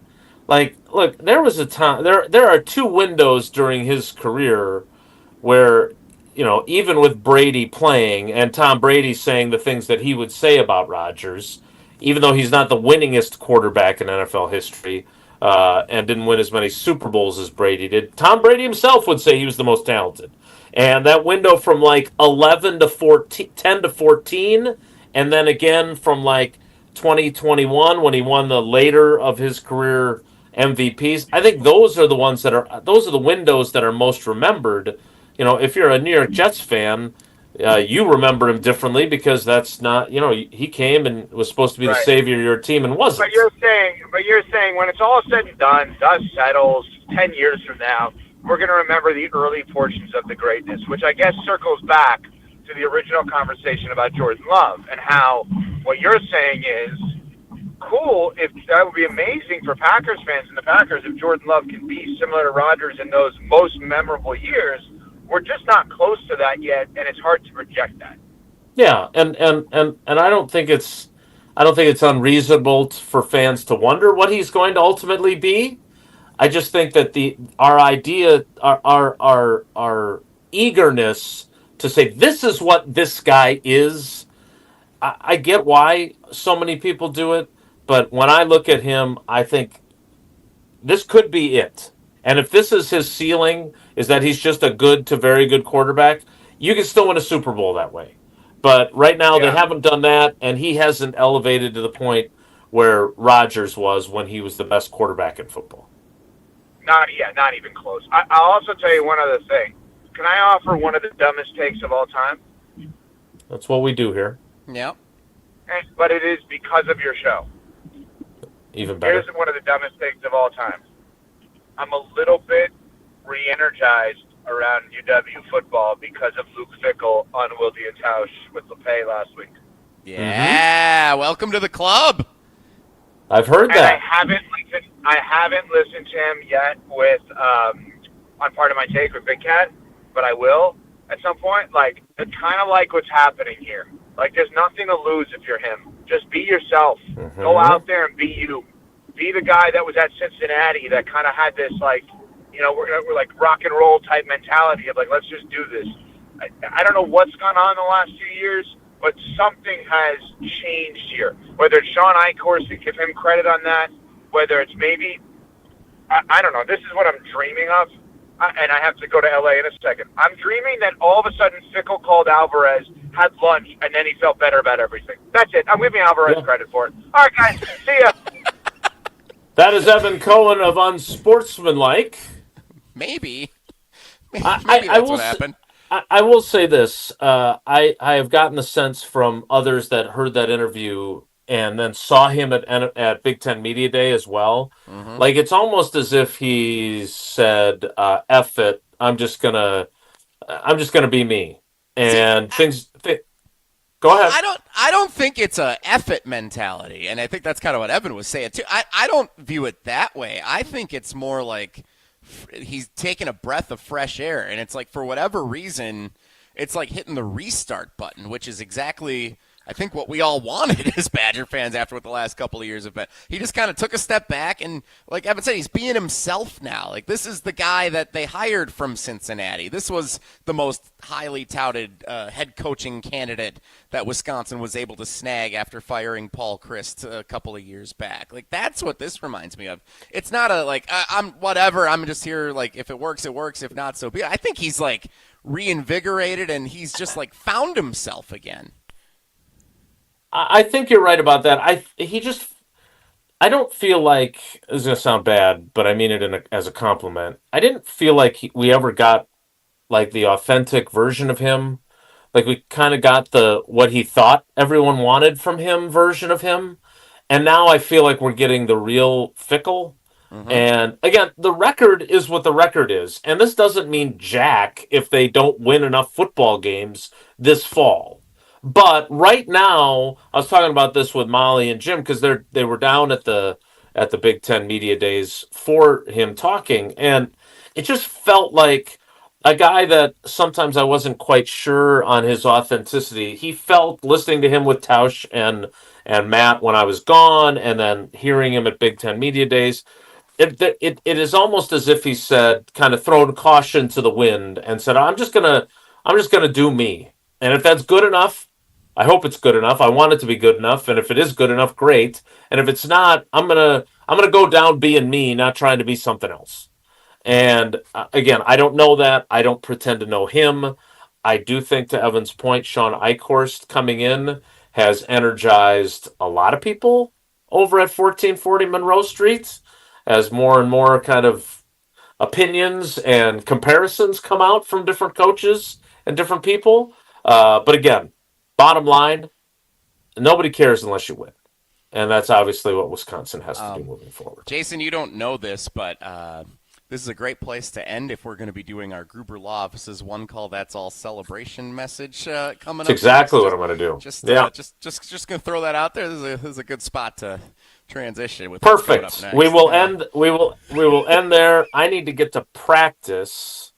So I am going to turn it over to you after Tausch tells us on tape about MoMA. More Wilde and Tausch straight ahead. Stick around. Mark Tauscher here, excited to tell you about my friends at MoMA. If you've been putting up with pain in your knee, shoulder, back, neck, don't just tough it out. Believe me, after all those years playing football, I know a thing or two about aches and pains. That's why I've partnered up with MoMA, the Midwest Orthopedic and Musculoskeletal Alliance. MoMA brings together trusted local providers like OIW, SMOC, and Innovative Pain, making it easier to find the right specialist and the right treatment for you. Whether you need care in one of their offices, the surgery center, Ortho Laser, which is what I've been using, SmartScan, or Mosh, their experienced team is focused on helping you feel better and get back to living your life. Certainly helped me overcome some pretty bad knee pain thanks to the treatment at Ortho Laser that I've received throughout the summer. MoMA can get you back to doing what you love. Man, I highly recommend seeing their team, as I personally have seen what the right care can do. Call or walk in or learn more at MoMaMKE.com. That's MoMaMKE.com. Evan Cohen on Wilde and Tausch is brought to you by Horicon Bank, serving their clients with faster decisions, smarter financing, and bankers who get your business. Horicon Bank, doing good for 130 years. Shopping for new windows and doors shouldn't feel like a negotiation. Pella Windows and Doors of Wisconsin doesn't believe in games. They never inflate pricing, and there's no high-pressure sales pitch. Just premium windows and doors built for long-term comfort, beauty, and peace of mind. Buy direct through Pella, and one trusted team handles everything with Pella certified installers every step of the way.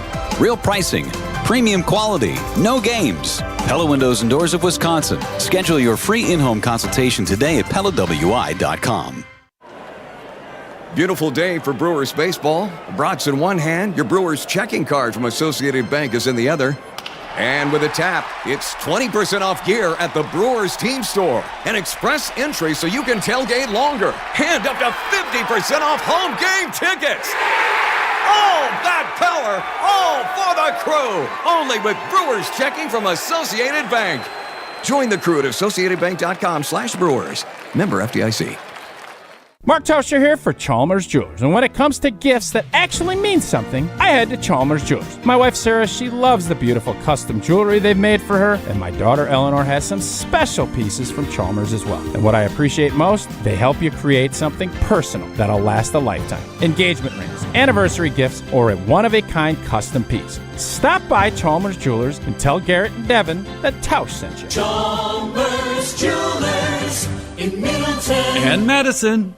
Life moves fast. Your car should move with it. At Zimbrick Chevrolet, they've got a vehicle and payment options that fit every stage of your journey. Just graduated? Start smart in a Chevy Trax. Stylish, efficient, and budget-friendly. Growing your family? The Equinox gives you the space and versatility you need. And when life gets even bigger, the Traverse or Tahoe is ready for it all. Kids, carpools, and road trips. Visit them today in Sun Prairie or online at ZimbrickChevrolet.com. Zimbrick Chevrolet, the name you can trust. People travel the world to collect Hard Rock shirts, and Hard Rock Casino Rockford is going to give the people what they want. Get in on the action at Hard Rock Casino Rockford, where all new Unity card signups receive an official Hard Rock shirt, plus free play to kickstart a winning streak. Whether you're spinning the slots or playing the tables, you'll be dressed for success. Hard Rock Casino Rockford. Let's Hard Rock. If you or someone you know has a gambling problem, call 1-800-GAMBLER or text ILGAMB to 833-234. All the biggest voices, all in one place. The Yingling Legends Line. Exclusive insight from Hall of Famers, All-Stars, and Game Changers, all on the Yingling Legends Line. Brian Braun, I appreciate you joining us here on Kyle and Brust. But we just wanted to have fun. You know, baseball's a game of failure and adversity. It's such a long season. You want to find ways to enjoy the success when you have good moments. The Yingling Legends Line. Crack open a Yingling lager and raise a toast to an American tradition. D.G. Yingling & Son, Pottsville, PA. Enjoy responsibly. It's ESPN Wisconsin's Ben Bruss talking about our great friends at Road America. Turn your day into an experience at Road America. Just a short drive from Milwaukee and Green Bay, this legendary track offers more than just racing. Walk the grounds, explore every corner, and watch action from wherever you want. Kids 16 and under get in free with a paying adult at the gate. And on-site camping lets you stay all weekend. Up next is the Moto Sports Car Endurance Grand Prix featuring IMSA, July 30th through August 2nd. Great food, great views, and non-stop action. Road America, where racing meets the outdoors. Check out roadamerica.com. Bo here from Ridgetop Exteriors. Southern Wisconsin got hit hard with hail recently. If your home took a beating, now's the time to take action. We've been delivering top quality roofing, siding, and window services locally for over 23 years. With free damage assessments and insurance experts on staff, we've been your licensed, local, and trusted contractor since day one. Don't wait until small damage becomes a big problem. Turn to Ridgetop Exteriors today. Ridgetopexteriors.com. That's Ridgetopexteriors.com. Ridgetop Exteriors. This is Wilde and Tausch, presented by Pella Windows and Doors of Wisconsin. Call today, 855-PELLA-WI, and online at PellaWI.com/radio.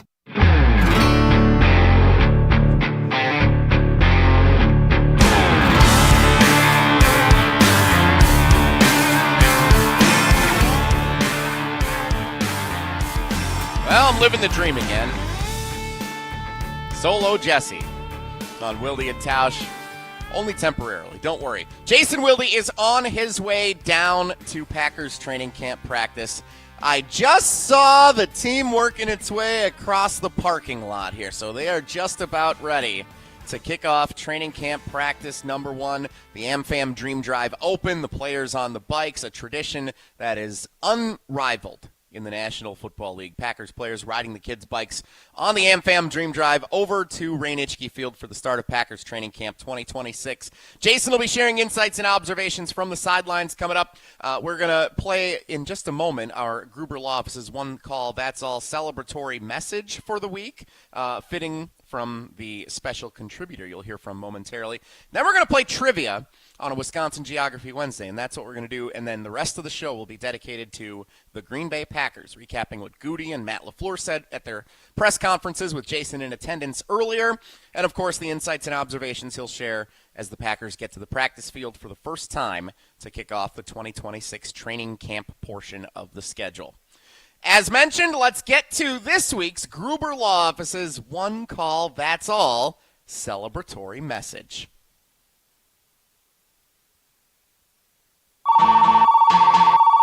Sounds like someone's here to celebrate with us. 10 years with this show? Oh my gosh, what a run. Wilde and Tausch's 10th anniversary is presented by Steinhoffels. Greatest show on ESPN Wisconsin, period. And this celebratory message is brought to us by Gruber Law Offices. One call, that's all. Tausch and Willie, congrats on 10 years. Willie, I don't know how you have done it. Putting up with Tausch for 10 years and covering for him for so many different times. But nonetheless, he is a Hall of Famer. And you guys have done an unbelievable job. We're here at Big Ten Media Day, and Tausch is not here again. But I know that he's working hard back home, and you guys do a phenomenal job, and I look forward to seeing you guys in camp. That is, of course, Wisconsin Badgers head football coach Luke Fickell, sharing this week's Gruber Law Office's One Call That's All celebratory message, congratulating Jason Wilde and Mark Tauscher. 10 years of Wilde and Tausch here on ESPN Wisconsin. How about that? And how appropriate. Evan brings him up out of the blue at the end of his appearance, and then Luke Fickell shares his celebratory message. One Call That's All, presented by Gruber Law Offices as part of Wilde and Tausch's 10th anniversary celebration all summer long, presented by Steinhoffels. Gruber Law Offices, One Call That's All. Jason always tells you, Gruber Law Offices, he hopes you never have to make the call. I also hope you never have to make the call, but if you do, you know who you can count on. Gruber Law Offices, One Call That's All, providing the best care, service, and representation is their priority. One of the largest personal injury firms in the Midwest. They get results that speak for themselves. Check them out, gruber-law.com, to learn more about their firm, in addition to what they do in the community, or call them, of course, 414-276-6666. That number again, 414-276-6666. Gruber Law Offices, One Call That's All. Luke Fickell speaking yesterday at Big Ten Media Days down in Chicago. If you missed Molly and Jim, weekday afternoons 4 to 6 on ESPN Madison, they were on site for Big Ten Media Days. You can catch their full podcast on the ESPN Wisconsin app. Watch it back on the ESPN Madison YouTube channel as well. And I do want to take this time to remind you, I've been working real hard on this, so I want to tell you that I really hope everybody has a chance to tune in for this. Next week, Saturday, August 8th, 9 a.m. to noon on ESPN Wisconsin. That is the Wilde and Tausch 10th anniversary special. Saturday, 9 a.m. to noon. We've carved out that portion of the schedule for us. That is our literal 10th anniversary. The show debuted on August 8th, 2016.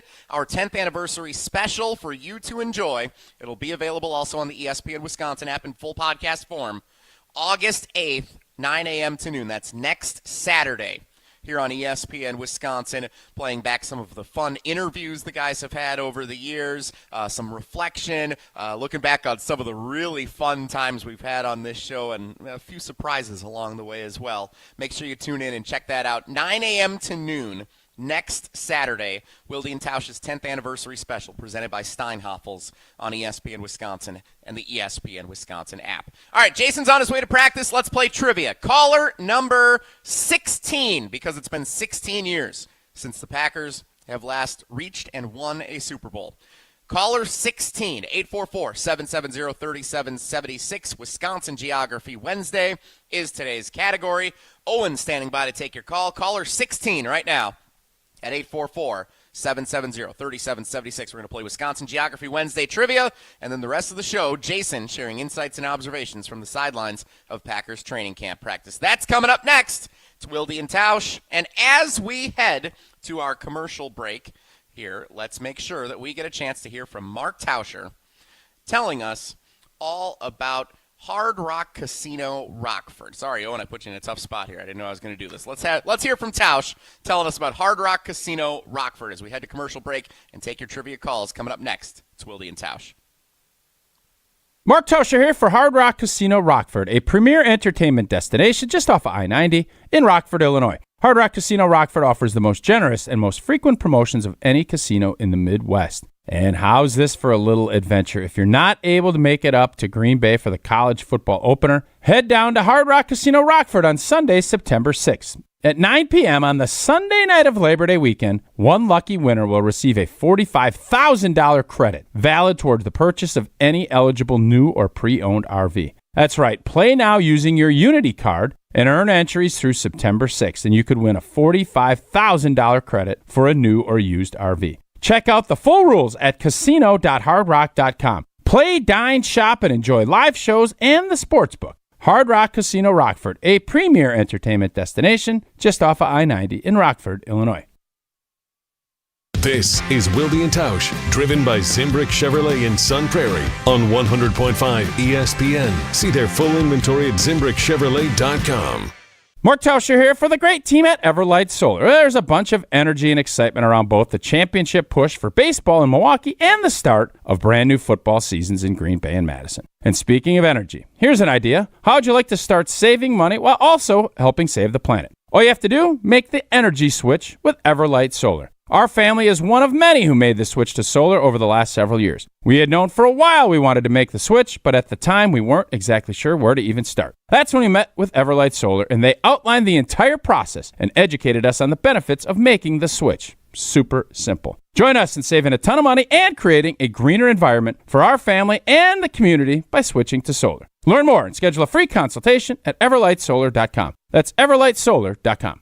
Life's better with American Family Insurance because we know you love working weekends. If it means working on your dream home, both inside and out.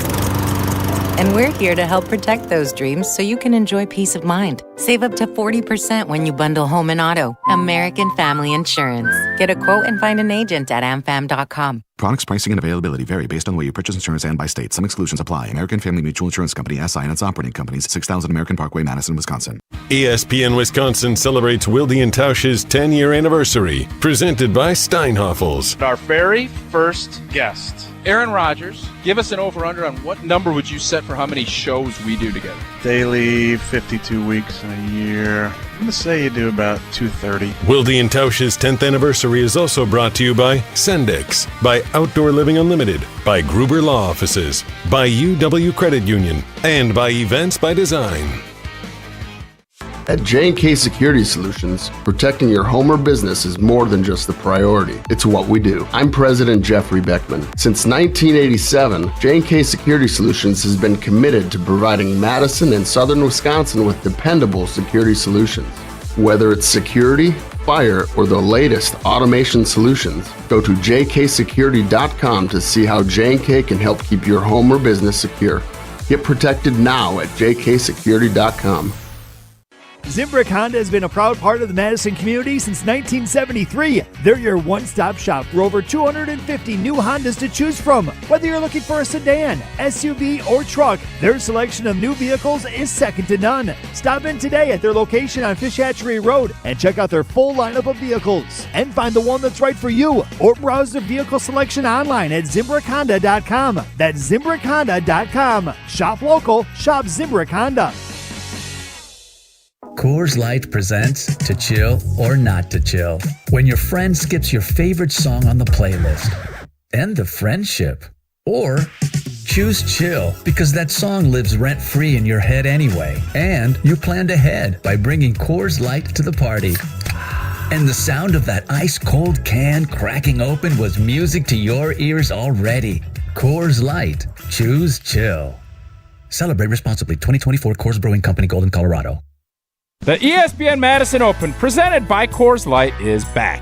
On Monday, August 3rd, the ESPN Madison crew is packing their bags and teeing off at TPC, Wisconsin for a day on the links. And this year's Open is benefiting Paul's Party, a Madison area nonprofit helping kids with physical disabilities experience the joy of sports. The ESPN Madison Open is also brought to you by Hard Rock Casino Rockford, Celebrations Entertainment, Game One, M3 Insurance, and Incredible Bank.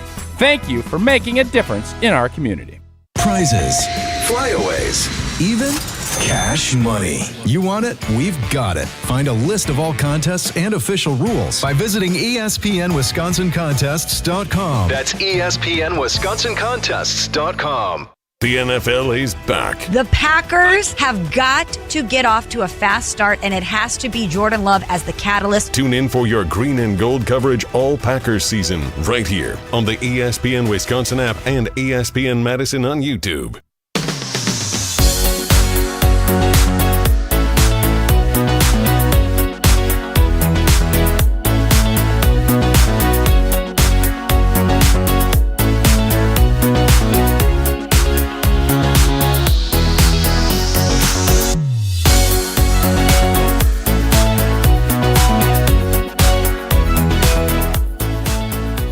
Jason Wilde on his way over to Packers practice. Training camp practice number 1 going on up here in Green Bay today. I'm Jesse Nelson hosting the show across the street from Ray Nitschke Field in the Don Hudson Center in the shadows of Lambeau Field here at the Tundra Trio in Green Bay. Wilde and Tausch.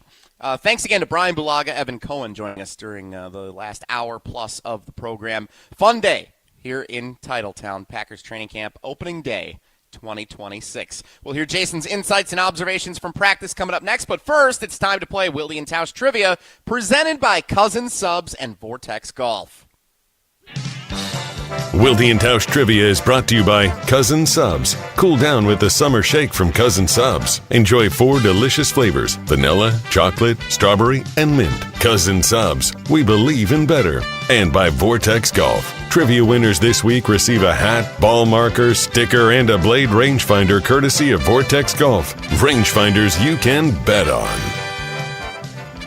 Let's welcome in today's contestant. I don't recognize this fella's name, so it is possible that we have a first-time contestant with us. Let's ask him to confirm. Robert in Eau Claire. Normally I'd ask you this off the air as the producer of the show. I don't have the ability to do that today. Robert, good morning. Happy training camp opening day. Have you played Wilde and Tausch Trivia before? I did one time. I don't know how the regulars get in so often because I try every day, but here we go. One time long ago. All right, Robert. Well, welcome back. I'm sorry I don't remember your previous experience playing trivia with us. Hopefully this one goes well for you here. It's a monumental day. Packers training camp 2026 kicking off today in Green Bay. Wisconsin Geography Wednesday trivia for you, Robert. Question number 1.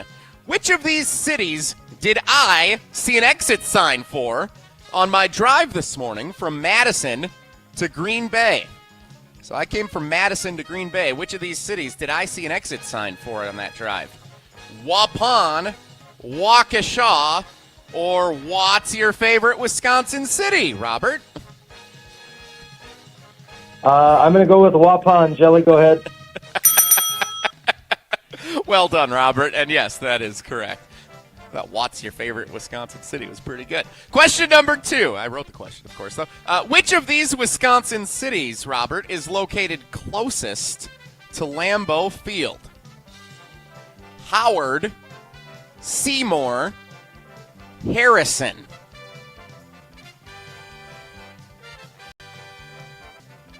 I'm going to go Howard. Good guess, Robert. You got it right. Yes, Howard just outside of Green Bay. Seymour's a little bit further, and then Harrison. We had Harrison. No one knew where Harrison was when I put that one in there a couple of weeks ago. That's near Appleton, just outside of Appleton is where Harrison is. But I like going with all the male names there for question number 2. Hey, Robert, you got the first 2 right. Chance for a perfect day here. Question number 3. Which of these accurately describes the location of Waubeka, Wisconsin? Just outside of Fredonia, near Port Washington. Just outside of Menominee, near River Falls. Or just outside of Janesville, near New Glarus. I know it's not B, so I'm going to go. I'm going to triple A. I'm going to go A one more time. I wouldn't do that, would I? Yeah! Way to go, Robert. And a special shout out to Tim and the fellas playing Sheep's Head at lunch at the shop in Waubeka. Tim was yesterday's Steinhoffel Sleeper of the Last 10 Years contest winner. I called him yesterday. He said he lived in Waubeka. I had no idea where that was, so he had to fill me in, and I said, I'm going to use this for Wisconsin Geography Wednesday tomorrow. So shout out to Tim, and shout out either. Yeah, I had no idea. That was a new one to me. But Robert, nicely done. You got every question right. You have all 4 entries into Friday's drawing for the Vortex rangefinder and the Cousins Subs gift card and everything else from Vortex as well as part of that prize pack. Congratulations, Robert. Thanks for playing. All right, thank you guys. Love you guys. Robert in Eau Claire, today's Wilde and Tausch trivia contestant, brought to you by Cousins Subs and Vortex Golf. All right. For those of you who are sick of me hosting this show, I got good news for you. I think that's the last I'm going to do of it. I'm still going to be here the rest of the way, but Jason returns. He's going to drive us the rest of the way, hosting live from just across the street. Packers training camp practice underway. Last thing I'll do is tell you, tune in to Light It Up, the new season of the Behind the Bucks podcast on the Bucks Plus Audio Network, presented by Gallagher, your trusted insurance broker and HR and benefits consultant.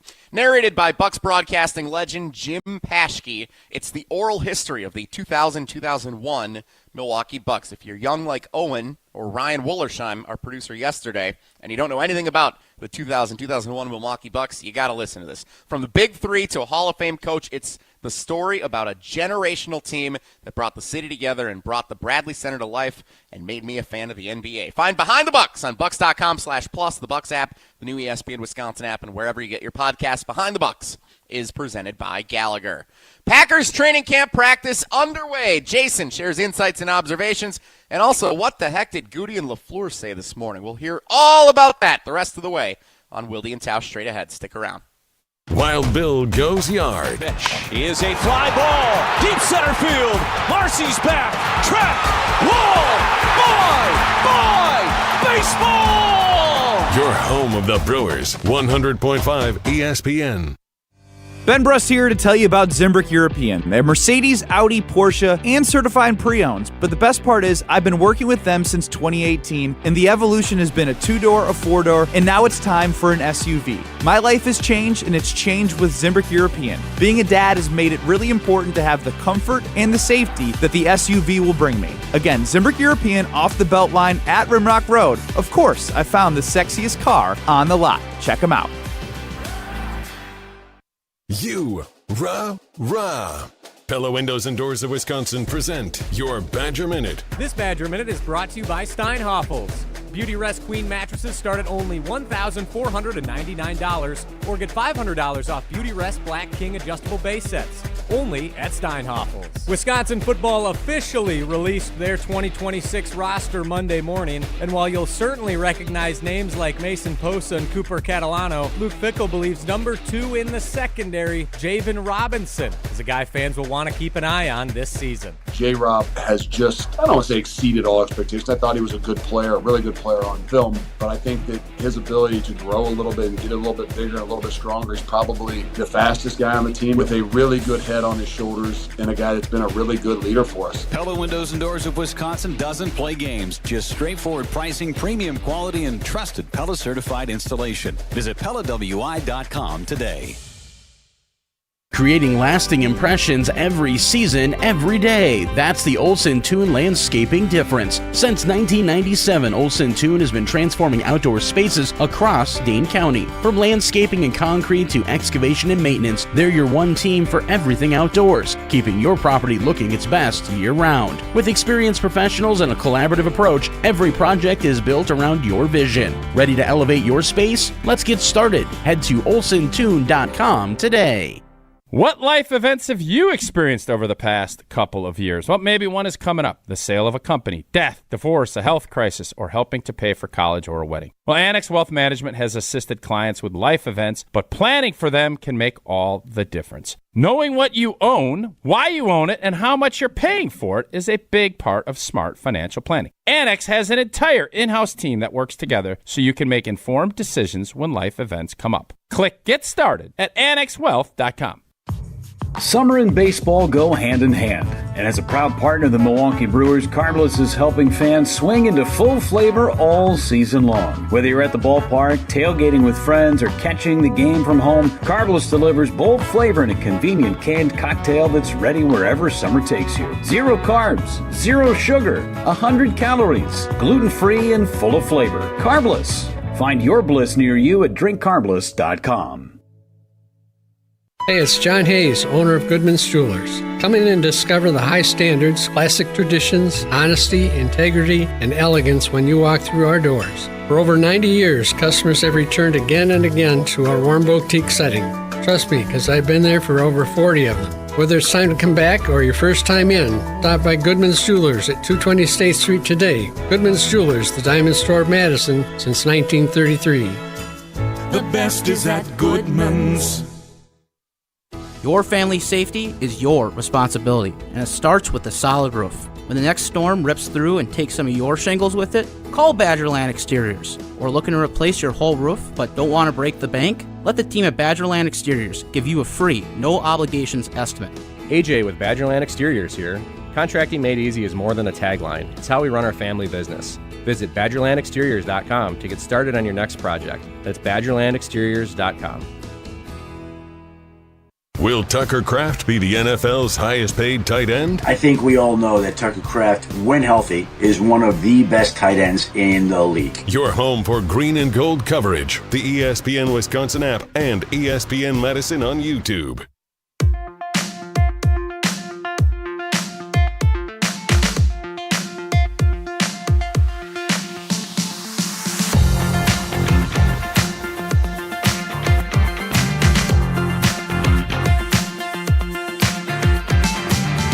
Wilde and Tausch, which has basically been Jesse and Bulaga and Evan Cohen and a little bit of me, rolls on as the Packers' first training camp practice of 2026 is underway.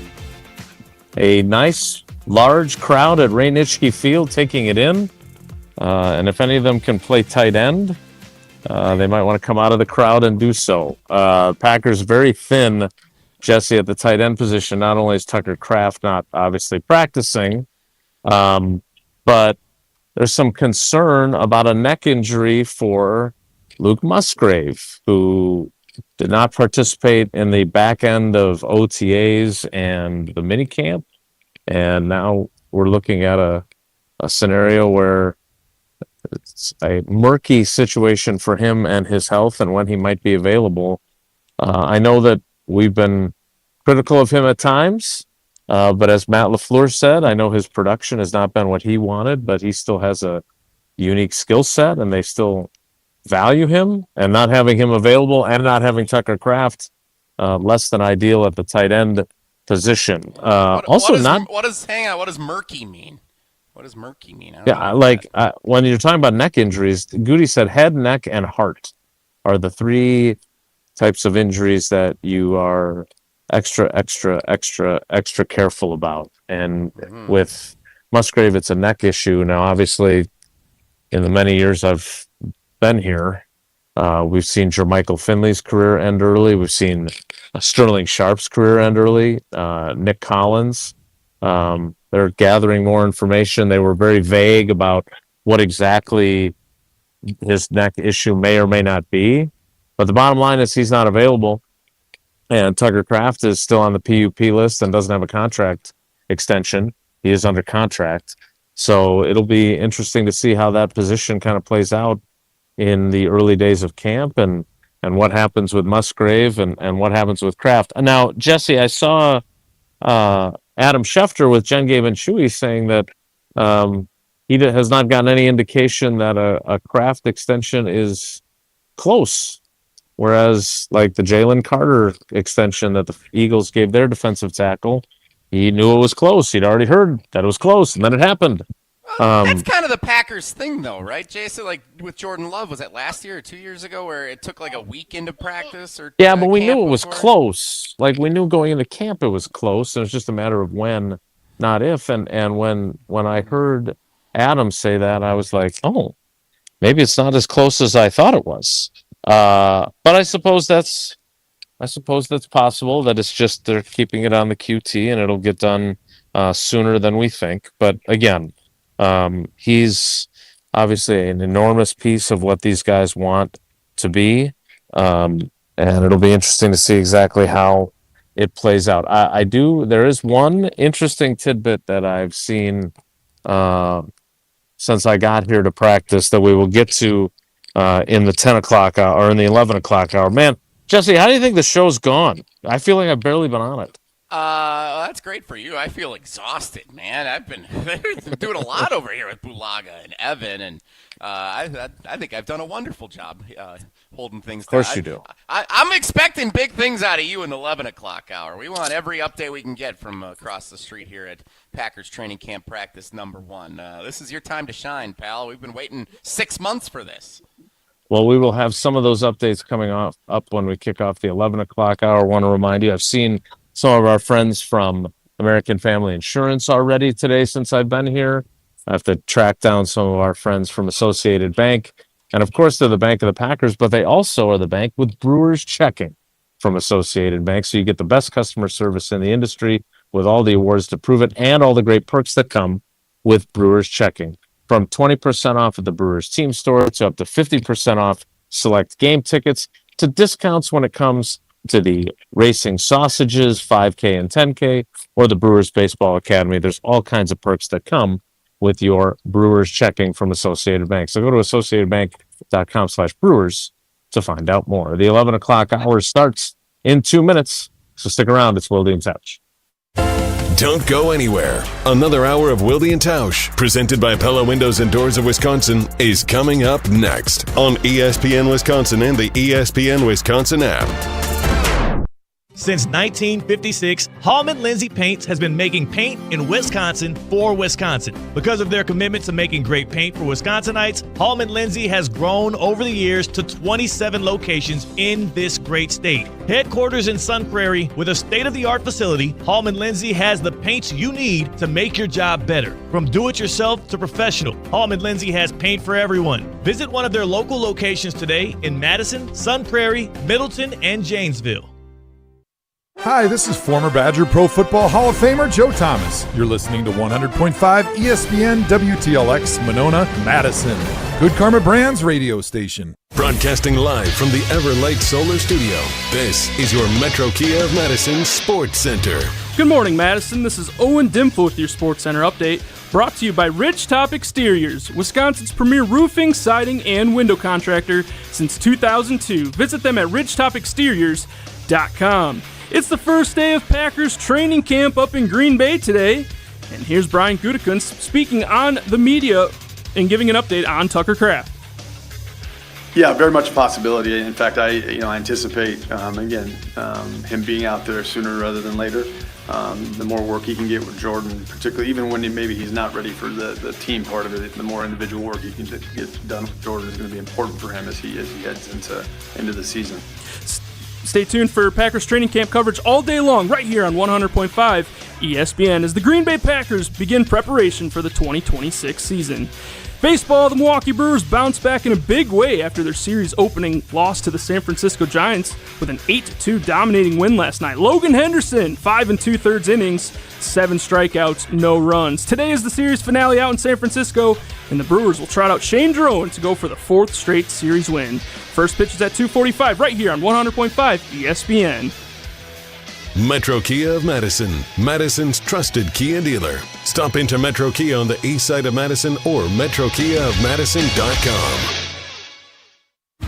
3-time Wisconsin Sports Writer of the Year, Jason Wilde. Joining us now is the Green Bay Packers' new head coach, Matt LaFleur on Wilde and Tausch. Packers Hall of Famer Mark Tauscher. Matt LaFleur, Matt Nagy, and Matt Patricia. Who is the most famous non-NFC North head coach not named Matt? No, I'm sorry. Broadcasting live from the Everlight Solar Studio at ESPN Madison. Who is the most famous non-NFC North head coach named Matt? Matt Damon, Matt Ryan, somebody else. And celebrating 10 great years on ESPN Wisconsin. Can you repeat that question? Sorry. This is Wilde and Tausch, presented by Pella Windows and Doors of Wisconsin.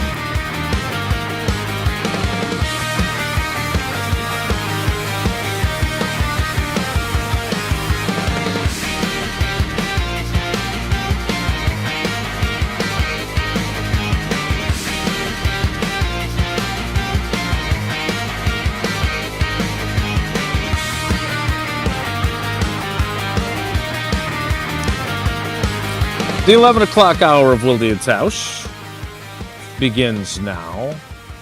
It begins with Andy, who's one of the crew here in the Red Vests, helping fans get to where they need to go. Big fan of the show. I assume he's going to have to listen on the podcast or watch back on YouTube later today since he's working here at practice. But he wanted to make sure, he's from Ashland. He wanted to say that he's Team Tausch on whether or not Krivitz is up north. So he disagrees with you. He also was wondering if he could put a bid in on my snowblower that I haven't used yet. I told him this is the year. So Andy's obviously an avid listener to the show. When you can pull those references, again, we appreciate everybody that listens. It's an honor, frankly, without sounding hokey, that so many people do what Andy did and talk about how much they enjoy the show. But when you can drop like those types of nuggets, like was it Robert in Eau Claire who dropped a jelly go ahead? You're certainly showing evidence of your fandom, and we certainly and sincerely appreciate that. All right, the Packers' first practice of training camp is underway.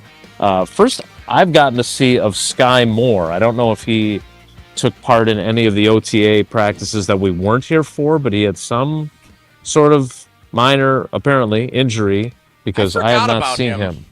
I forgot. That's he was why here. Nobody talked about him. Like we don't. And he's kind of an important acquisition given the importance of the special teams and having a guy who knows what he's doing on returns as opposed to last year, when they had Matthew Golden returning punts with no experience whatsoever, and Savion Williams returning kickoffs for the first time since he was a college freshman at TCU. So I don't want to be conspiracy theory guy. I have not talked to this player on or off the record, Tausch, in case you're listening wherever you are. But Keyshawn Nixon is not practicing. It is reportedly, I think I saw Rob Domofsky tweet this, because of a hamstring. Hamstrings are tricky, you know. You can certainly actually injure them, and then sometimes they can just be, I feel something tight. I'm not sure I can go today. I can't.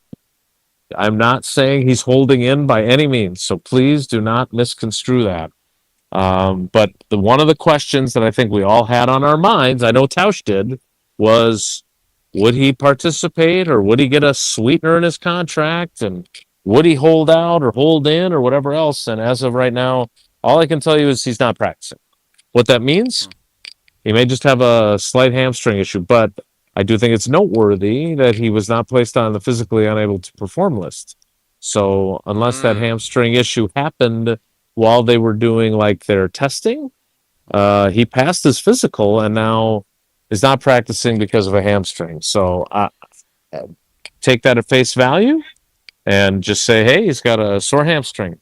Or if you want to wonder, I'm not telling you should wonder. I'm just saying that I would understand if you did. Now, is there a line of demarcation, Jason, that Keyshawn Nixon battling a hamstring would become something a little more significant, where they would is there a time in training camp, week in, 2 weeks in, whatever, where if he continues to have a hamstring issue that he would go on a list of some type? Yeah, I mean, it's the first day. I don't want to make any assumptions. Certainly there are guys that don't practice at the start of camp, but usually they, for flexibility's sake, in terms of, if something were to get worse with an injury, they start on PUP. So all I would say is that it strikes me as slightly, not catastrophically, but slightly unusual that a player who has an injury is not on PUP. Like, for example, they put Nazir Stackhouse, their defensive tackle, on the PUP list yesterday. He's practicing today. So whatever issue he had was obviously A, very minor, and B, they re-examined him today and passed him on his physical, and now he's practicing, right? Long snapper Matt Orzek, Goody mentioned he's got a calf issue. He is not practicing. That is problematic because they don't have any other long snappers, right? I mean, we're going to talk about kickers and our guy Lenny and Trey Smack. They don't have anybody to snap the ball to them today to kick field goals, right? That's problematic. So we'll see how that. It just when I saw, because I'm at the opposite end of the field, when I saw Rob tweet out that Keyshawn wasn't practicing and he was told that it was a hamstring issue, it just piques your curiosity, and I'll just leave it at that. I'm also curious about Tucker Kraft because as Owen has some clips from Goody, Goody came out very clearly and said that he does not think that Tucker Kraft, who has made fantastic progress on his road back from his torn ACL in his right knee, will be on the PUP lists for a super long time. Here's Goody talking about how he'll be back sooner rather than later. Yeah, very much a possibility. In fact, I anticipate him being out there sooner rather than later. The more work he can get with Jordan, particularly even when maybe he's not ready for the team part of it, the more individual work he can get done with Jordan is going to be important for him as he heads. Crystal clear audio in that auditorium. Oh, beautiful. They've done a really nice job with the place. Good video too for channel for News 3 Now when I do my 4, 5, 6, 10 and morning show hits live from, or plausibly live from Lambeau Field. Jesse, when you hear him say that, because we're going to hear from him talking about Tucker's contract situation next, when you hear that though, that is we all expected him to start on PUP. That is in no way a surprise. Tucker Kraft said it himself during the offseason program. But when you hear Goody say sooner rather than later, even if it's just individual work, as a fan, that's exactly what you wanted to hear, right? Yeah, it sounds like Drago's on schedule there. It sounds like he's right where he needs to be. So no concern, no. I don't know. If we put up red flags for when there's things of concern like Keyshawn Nixon, then I guess this would be a green flag that you would put up. And be like, all right, good. Right on schedule. As long as he's good for September 13th. I don't care if I see Tucker Kraft at all in a preseason game or anything like that. As long as he's good to go September 13th or whatever he's good to go to get started, that's what I want to see from him this year. It'd be great to have him back for any real game action. I don't know if we have Smokey the Bear, but the different colors of threat level like, first of all, I'm not going to put Keyshawn in the red, full blown It sounded 5-alarm yellow. fire. It sounded like yellow. It's definitely does it go green, yellow, orange, red? Is that how that goes? Yes. Yeah. So I think he's ascending rainbow order. I think is how that would work. Yeah, I'm gonna put him in a lighter yellow, and again, just because of the severity of the injury, no matter how confident I am in Tucker Kraft, I'm gonna put him in a little darker yellow as we move closer to the orange. It's not orange, but it's definitely a deeper yellow. Now the other Where's part Musgrave? of the equation. Where's Musgrave on that? Oh, he's orange. I'm sorry. When you talk about necks and you talk about it in kind of the vague way that the Packers did today, I'm worried for Luke. And hopefully I'm just, being the helicopter beat writer that I normally am. And he's going to be out here soon and they'll resolve it and feel good about him. But again, less than ideal when you're talking about a neck injury. Now, the other thing about Tucker Kraft is obviously his contract situation and whether or not he will have that in place before he sets foot on Ray Nitschke Field. Goody also addressed his contract and the progress that is being made there. Here's what Goody had to say about Tucker Kraft's contract scenario. Yeah, there's been discussions, and certainly I think it's, both us and him, it's in best interest to try to get something done, but these things take time. And, we've gone through a bunch of a bunch of extensions this summer, kind of knowing this was going to be the one right about now. We have a little bit of time because he's just not there yet, but I would expect hopefully that would get done. But you never know how that, you never know how they're going to go. Yeah, that's great. So when you hear that, Jesse, and you hear him talking about the other contracts, look, the other contracts are different. And I think he kind of tacitly acknowledged that, talking about building up to that, getting those other deals done. And frankly, they got Lambeau discounts. There's no other way to put it. All three of those guys, and Goody talked about that as well, the idea of being able to, remove some risk if you're a player and remove some risk if you're a team from having to overpay if the guy makes it to market and he plays out his contract. Well, those guys, I don't want to say they were easy, but they were certainly easier because there won't be, or at least I don't think there'll be, nor should there be, a discounted rate for Tucker Kraft. If Tucker Kraft wants to be the highest paid tight end in football with an average over $19.1 million a year, and he wants to get a higher percentage of that contract guaranteed than what Jaden Reed got, what Christian Watson got, what Devontae Wyatt got, then it might take a little while. So, going back to Smokey the Bear, when you hear Goody talk about the contract that way, are you more concerned about his contract situation than you are about his physical readiness? As I watch him run routes on air with one of the coaches here, like he's doing football-ish stuff.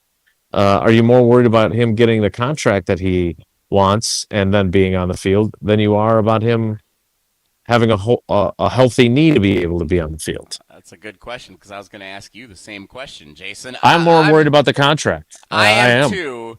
Now, here's the thing I do want to caution us all on because I don't want to look at what Goody's saying here in a vacuum and just in this scenario. Like, I'm pretty sure he said similar things when Jordan Love didn't have his contract extension done. Was that 2 years ago when he came to camp? Yep, good memory.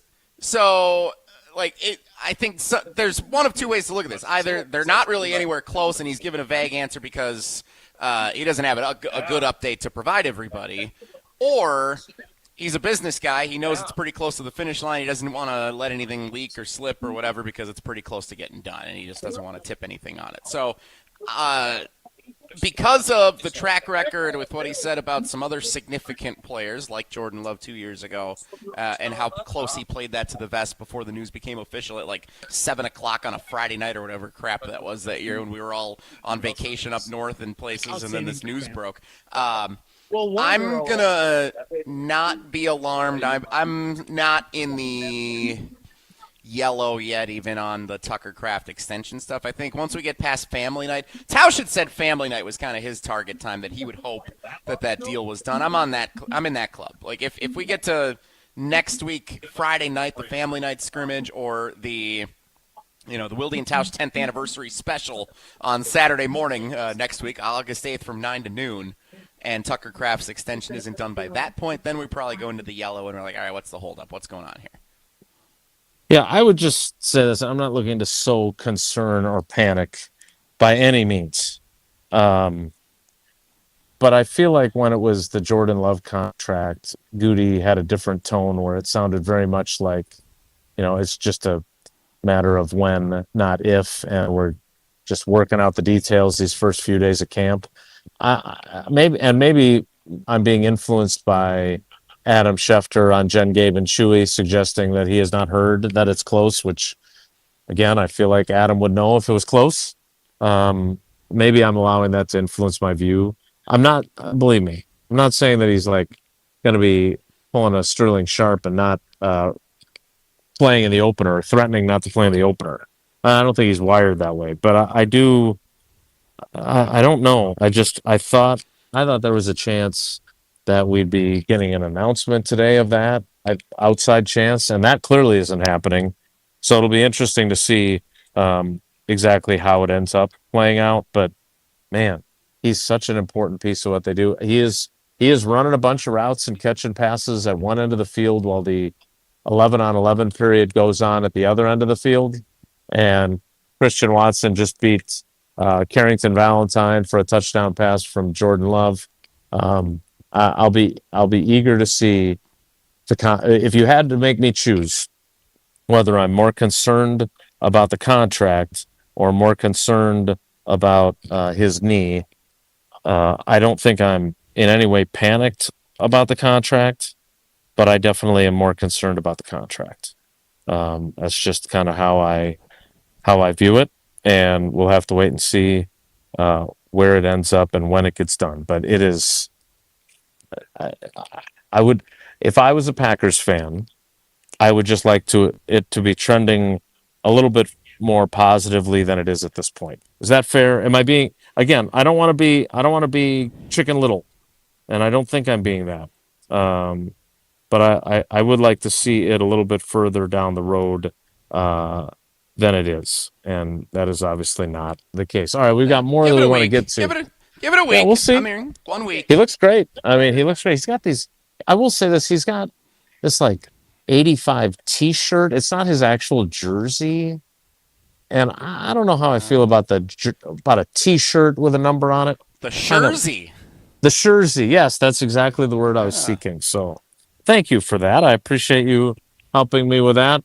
The legendary Dennis Krause walking by as I stand here. DK. And, he does a lot of work in Milwaukee, and if he ever wants to just escape Spectrum News 1 for a day, he can swing over to Potawatomi Casino Hotel. You can start with the stay. Now, he lives in Milwaukee, so I don't know if he needs one of the biggest hotel rooms in Milwaukee, but they've got nearly 500 beautifully designed rooms and luxury suites that are perfect for a weekend reset, a date night, or celebrating something big. And if you're hungry, you got so many options, from premium steaks at the Dream Dance Steakhouse to pizza, burritos, and quick bites at the Marketplace. Rockin' Brews for that salmon that I love and their high-energy vibe. Canal Street Cafe, Ruyi Asian Kitchen, and the Cream City Coffee Company. Food and drink specials happening all the time. And if you're planning a wedding, a birthday, or an anniversary, their event spaces are built to make it unforgettable.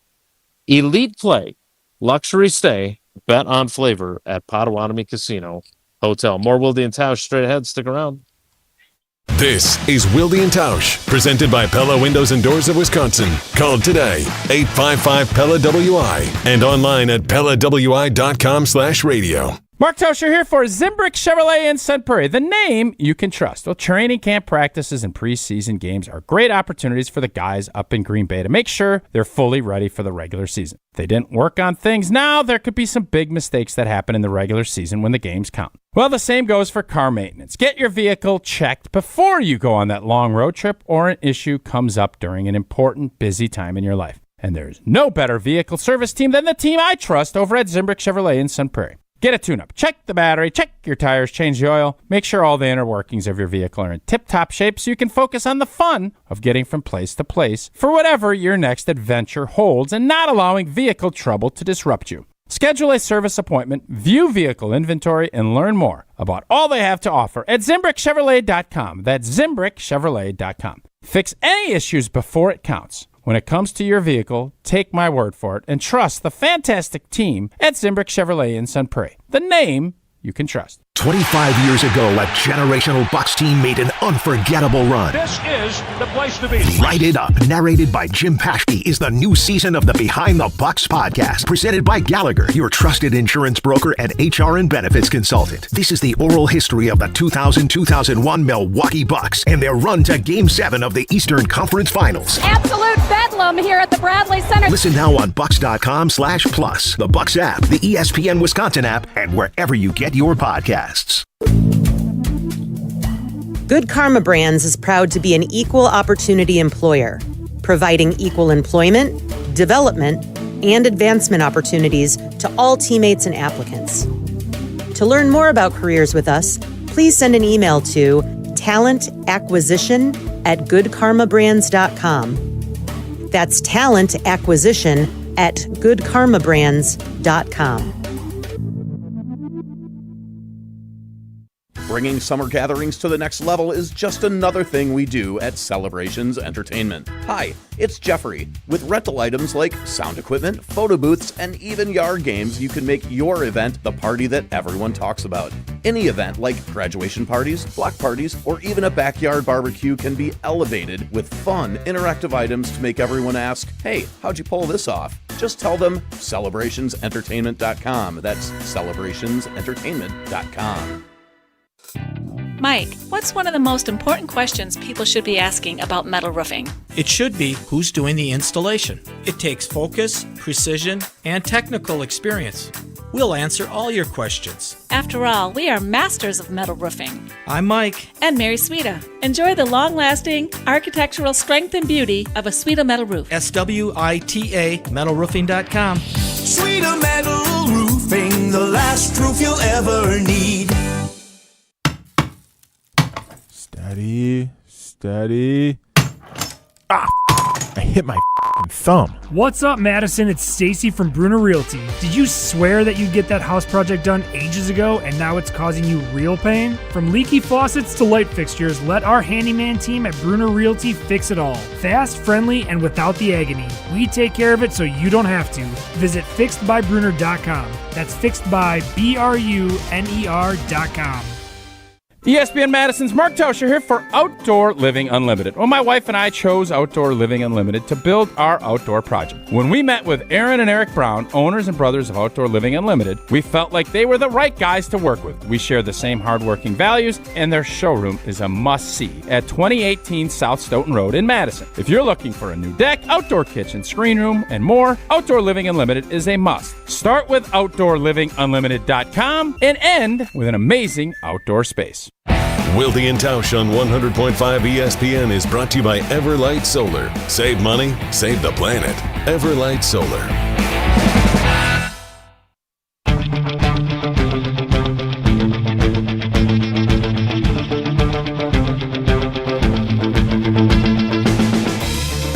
We'll get to some more of what Goody and LaFleur had to say before today's practice at Ray Nitschke Field. The Packers continuing practice number 1 of training camp, scheduled to go until 12/12, which is different than 11/11 when you're supposed to make a wish. That's how they're Jesse, honoring Rodgers this year, right? That's what they're doing. There you go. Before we get to something that I thought Matt LaFleur said that was really interesting, and more importantly, before we get to win, you have some texts on the Carbless Talk and text line. Liz is more seeking answers to pertinent questions that they may or may not be able to be answered by me. Well, here's the thing, Jason. So I have a tradition on the opening day of every training camp that I don't even know if you or Tausch even know, because I'm pretty sure I only do it primarily when you guys step away from the show normally.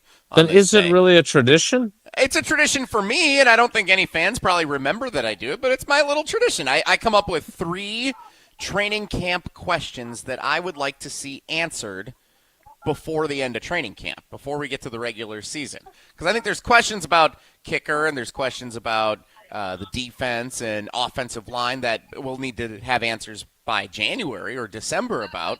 But I want questions that we can come up with answers for from observing practice, from you being across the street here at Ray Nitschke Field over the next several weeks. So I asked for some fans to share their questions.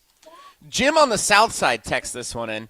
Is there really a competition for backup quarterback, or is it going to be Tyrod Taylor? It's like I didn't even think that was a storyline from Jim on the South Side. No, there is not in no way, shape, or form. The competition is whether Chiron Drones or someone else or Kyle McCord, who's the other arm in camp. It's Drones, McCord, or someone from some other team that'll be the third quarterback on the practice squad. It is, this is year 16 or 17 for Tyrod Taylor. He backed up Aaron Rodgers in New York for a while. No, he's undeniably period Finn the guy. The question to me is, he's going to be 37, I think, in a couple days.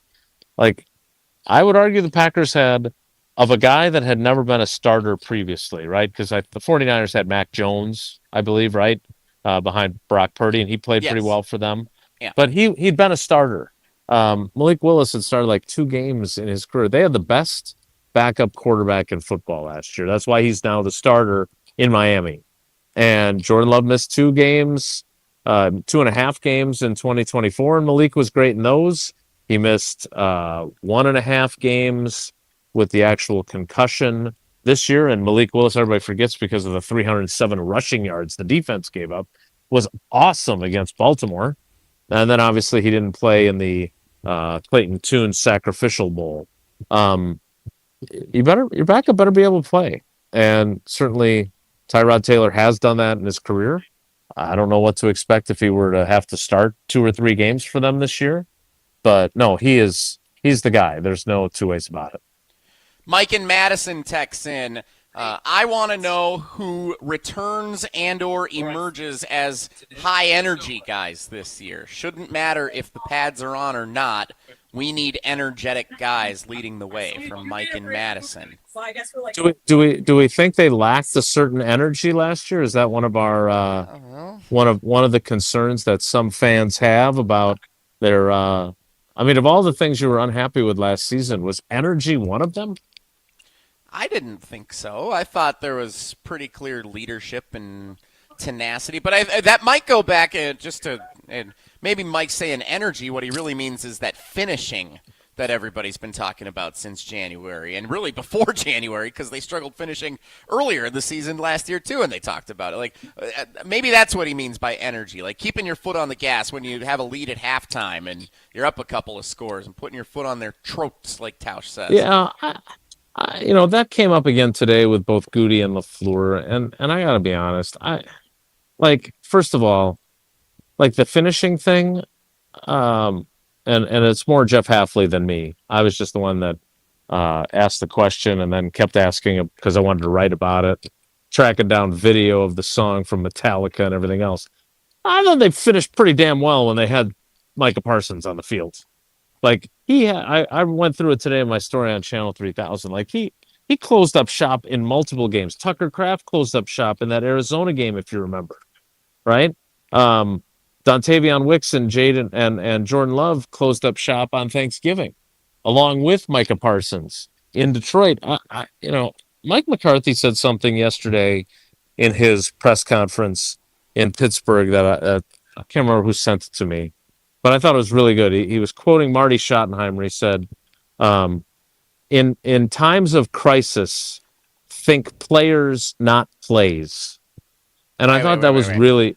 That's great, but that didn't sound like Mike McCarthy saying it. What did Mike McCarthy sound like saying it, Jason? It's like anything. In times of crisis, think players, not plays. Yeah, and I think that's very astute. But he's right?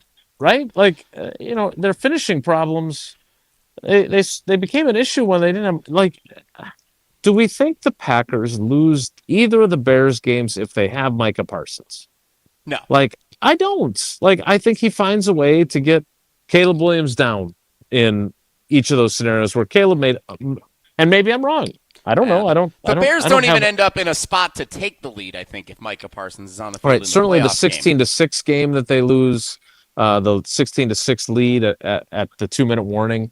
Again, Romeo Doubs is departed and he's in New England and he's walking a dog to practice with the rest of his teammates, that's different than the bikes, that's for sure. But the bottom line is that I think players make you a good finishing team. And Tucker Kraft and Micah Parsons, for all the other things they do well, they also finish games well. And I think they can talk all they want about finishing and they can change how they practice and whatever else. Bottom line is when you have the players, when you have your dogs, as Tausch would say, you're a pretty good finishing team. One more question here. We're running out. I should save some of these for tomorrow. This one's from Don on the Carbless ESPN Wisconsin Talk and Text line. The biggest question I have, do the Packers brass think this is a legitimate Super Bowl season?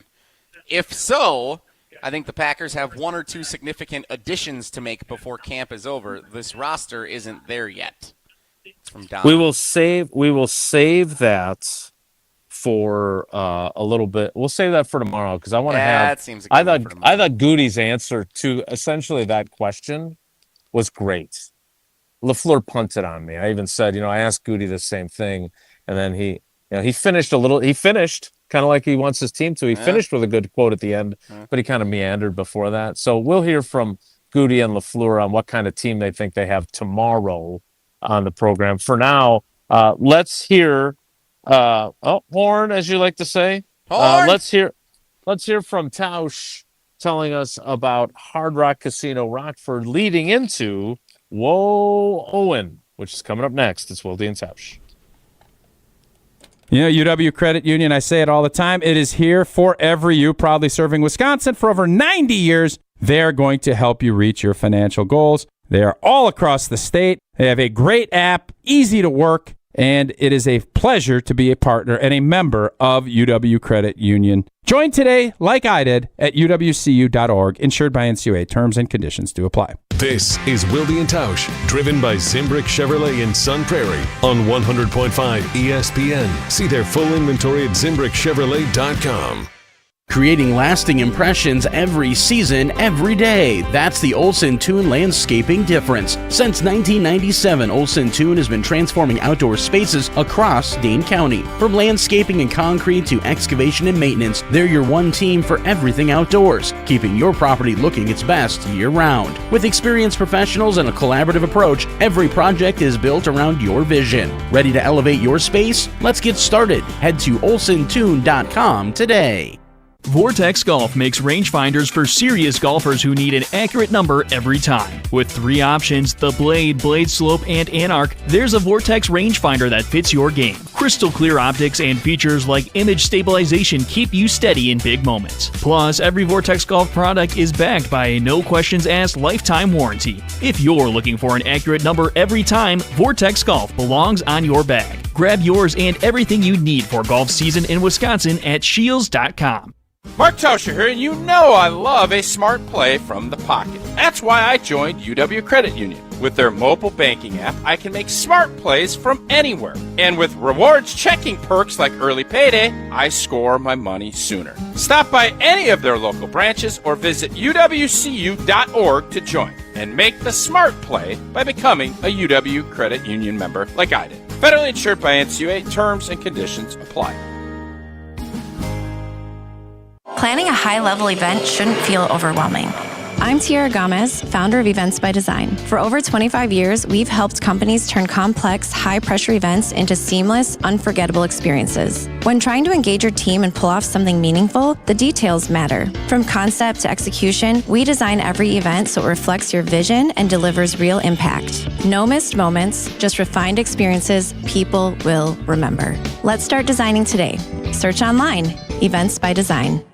Shopping for new windows and doors shouldn't feel like a negotiation. Pella Windows and Doors of Wisconsin doesn't believe in games. They never inflate pricing, and there's no high-pressure sales pitch. Just premium windows and doors built for long-term comfort, beauty, and peace of mind.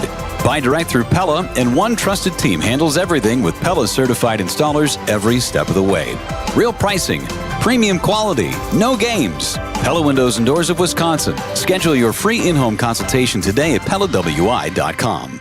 Your Honda gets you everywhere. When it needs service, you need Zimbrick Honda service. Their customer service is second to none, and you can experience it for yourself at 2 convenient Madison service locations on Fish Hatchery Road and Grand Canyon Drive. From simple maintenance to expert repairs, Honda certified technicians handle it all. Need new tires? For a limited time at Zimbrick Honda, you can buy 3 tires and get the 4th for only $1. Part of the Madison community since 1973. Shop local. Shop Zimbrick Honda.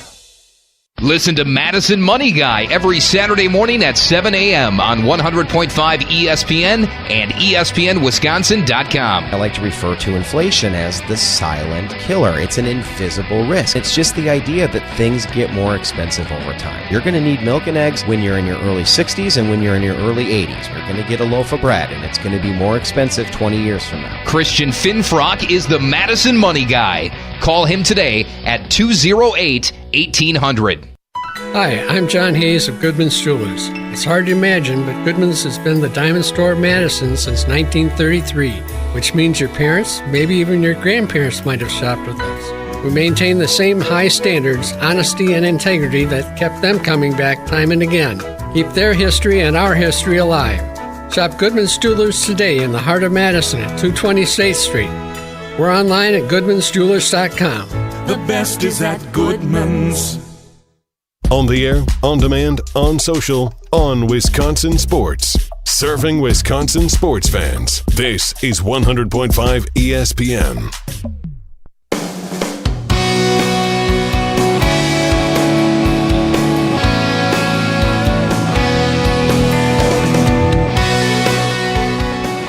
Time now for Whoa Wind.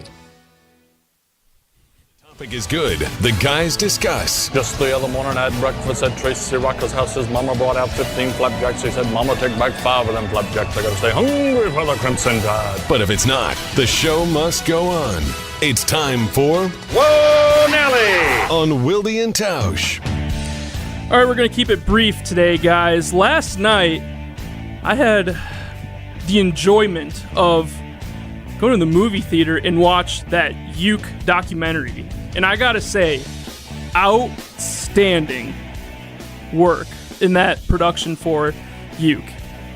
The whole film just felt like it was just a bunch of stories being heard from Uke, from those closest to Uke. And being someone that I never got to meet Uke, but I always wanted to, it was just really kind of bittersweet. But it was just so cool that even after he's gone, he's still finding ways for people to laugh, to just smile about his presence and everything. And it made me think that I just want to know, do you guys have a favorite Euchre memory or Euchre story? Jesse, you're the future play-by-play guy and present play-by-play guy. What do you think? I don't know if you guys know this. My dad was an usher at Miller Park for 15 years. Yeah. And Euchre always used to park his car in the tunnel underneath, like right in the tunnel. Like everyone else had to park it. Everyone else had to park out in the lot. It was a long walk to the car. Bob Euchre got to park like right smack dab in the middle of the thing. And so every time I'd walk down there with my dad when I was young, he'd help me lead me out of the building. He's like, "Oh, that's where Euchre parks, but he's gone already." And the postgame show is still going on.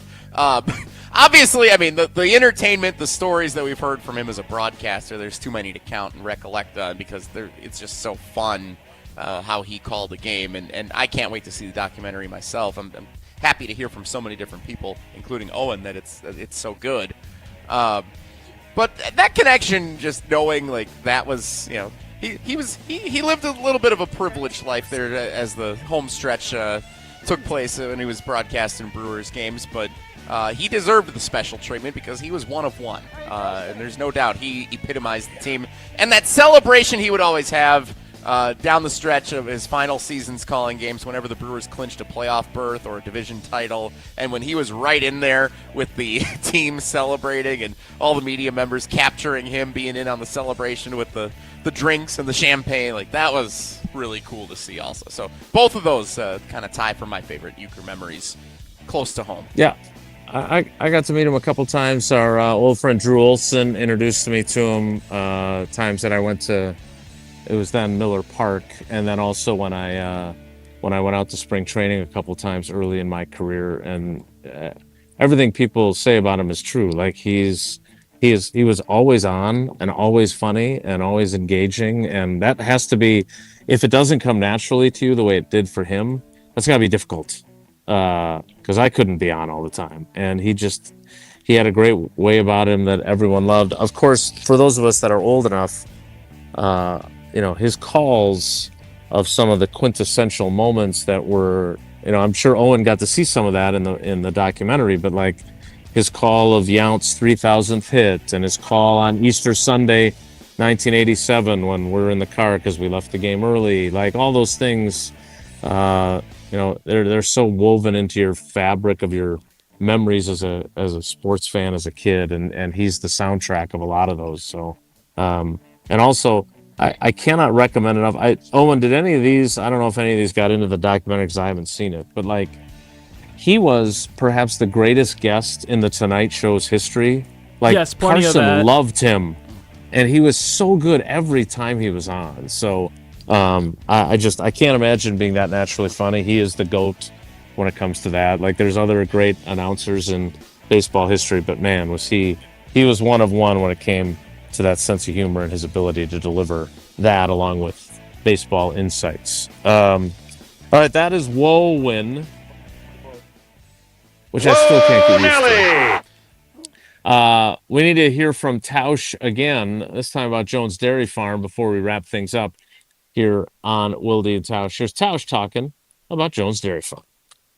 Mark Tauscher here for Jones Dairy Farm in Fort Atkinson. Jones Dairy Farm has been family-owned and operated for 7 generations in Fort Atkinson, all the way back to 1889. And when you say Jones Dairy Farm, the first thing I think is sausage. They're best known for their all-natural sausage made from the original family recipe. It's available in pork, chicken, and turkey, and it's all made with fresh meat only, and it's all delicious. But you also can't think about Jones Dairy Farm without thinking bacon. It's life-changing. What makes it so special is that it's dry-aged for up to 3 weeks, which leads to intense flavor worth the wait. Jones Dairy Bacon is smoked with real cherry wood and hickory hardwood. Jones Dairy Farm also makes naturally smoked ham and Canadian bacon, Braunschweiger, and fully cooked meatballs. Visit the Jones Market, open Thursday through Saturday, just down the road from the Fireside Dinner Theater in Fort Atkinson. And find Jones products in grocery stores across Wisconsin. To make it easier, check the product finder on their website, jonesdairyfarm.com. Just another record-setting start for The Miz. Is that a zone that you feel like you're in when you strike out 12 of the first 13? I don't think there is a zone. I think that's just pitching. You're listening to Madison's home of the Brewers, 100.5 ESPN. Life moves fast. Your car should move with it. At Zimbrick Chevrolet, they've got a vehicle and payment options that fit every stage of your journey. Just graduated? Start smart in a Chevy Trax. Stylish, efficient, and budget-friendly. Growing your family? The Equinox gives you the space and versatility you need. And when life gets even bigger, the Traverse or Tahoe is ready for it all. Kids, carpools, and road trips. Visit them today in Sun Prairie or online at ZimbrickChevrolet.com. Zimbrick Chevrolet, the name you can trust. Rah. Pella Windows and Doors of Wisconsin present your Badger Minute. This Badger Minute is brought to you by the ESPN Wisconsin app. Your state, your teams, your ESPN. Available in the Apple and Android app stores. Download the ESPN Wisconsin app today. Wisconsin football officially released their 2026 roster Monday morning, and while you'll certainly recognize names like Mason Posa and Cooper Catalano, head coach Luke Fickell believes number 2 in the secondary, Javen Robinson, is a guy fans will want to keep an eye on this season. J-Rob is a guy that has just, I don't want to say exceeded all expectations. I thought he was a good player, a really good player on film, but I think that his ability to grow a little bit and get a little bit bigger and a little bit stronger, he's probably the fastest guy on the team with a really good head on his shoulders and a guy that's been a really good leader for us. Pella Windows and Doors of Wisconsin doesn't play games, just straightforward pricing, premium quality, and trusted Pella certified installation. Visit PellaWI.com today. My overall experience with Gruber Law Offices has been phenomenal. The treatment was excellent. They will be supportive of you. They will listen to you. It was a great experience knowing that I had people to help me. I know I could count on them to do what I needed to get done. Experience with Gruber was great. They gave me my life back. It was amazing. He gets results. We know how to win. If you've been injured, call Gruber Law Offices. One call, that's all. Gruber Law Offices had my best interests at heart. Prizes, flyaways, even cash money. You want it? We've got it. Find a list of all contests and official rules by visiting ESPNWisconsinContests.com. That's ESPNWisconsinContests.com.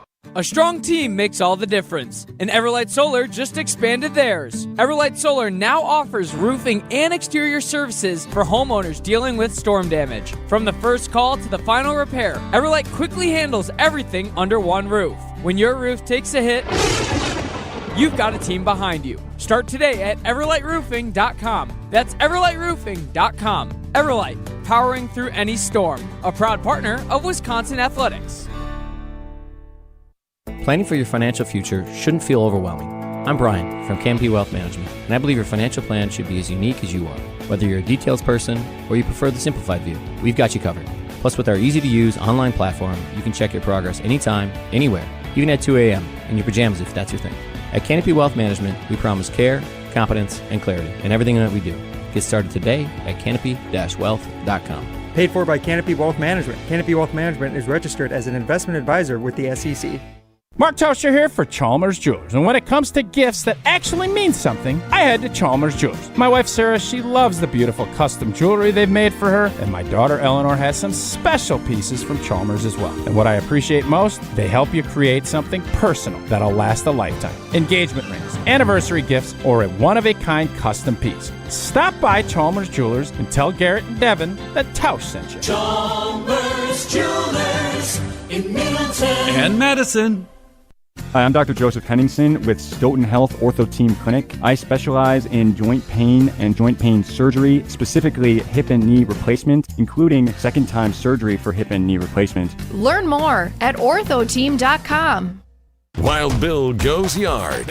Is a fly ball, deep center field. Marcy's back, track, wall, bye, baseball!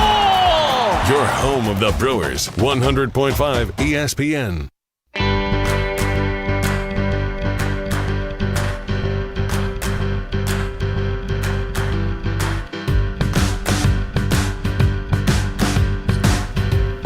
Wrapping things up on Wilde and Tausch as the Packers are wrapping things up with their first practice of training camp. By the way, I missed our Gruber Office's celebratory one call that's all well wish. I heard it was from the head football coach of the University of Wisconsin. How about that? Yeah, Luke Fickell saying congratulations on the 10-year anniversary. I'll have to check that out on the ESPN Wisconsin app a little bit later. But that is presented, of course, by David Gruber and Gruber Office's one call that's all. I hope David did one because I'm looking forward to that one.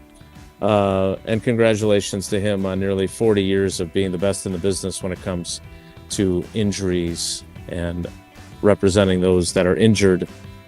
Go to the website, gruber-law.com, or make the call. One call, that's all. 414-276-6666. 414-276-6666. Jesse, we'll have all kinds of clips for tomorrow. We got locker room coming up here in a little while after practice ends.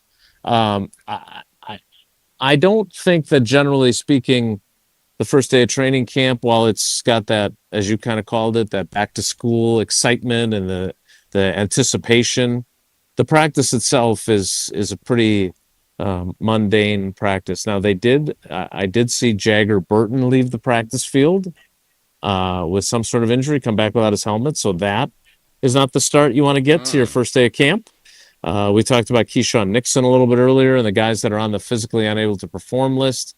Brandon Cisse getting some work with the ones. And again, not knowing the specifics of Keyshawn's injury. What did Tausch always teach us, right? Every time you're not out there, you're giving someone else an opportunity to take your job. And he never wanted to do that. And if you have legitimate injury and you can't be out there, yeah, you don't belong out there. But Opportunity for Anthony Belton, who theoretically was going to be challenged by Jagger Burton at right guard. Opportunity for Brandon Cisse. Opportunity for Chris McClellan, their third-round pick, the defensive tackle. No Javon Hargrave right now, as he's on the PUP list. So these first few practices may not be the most riveting, but they are important, and it's good to get off to a good start. And certainly those players are certainly aiming for getting off to those strong starts to draw coaches' attention. I got to admit, Jesse, you've done a great job all 3 of these days. I really appreciate you stepping in.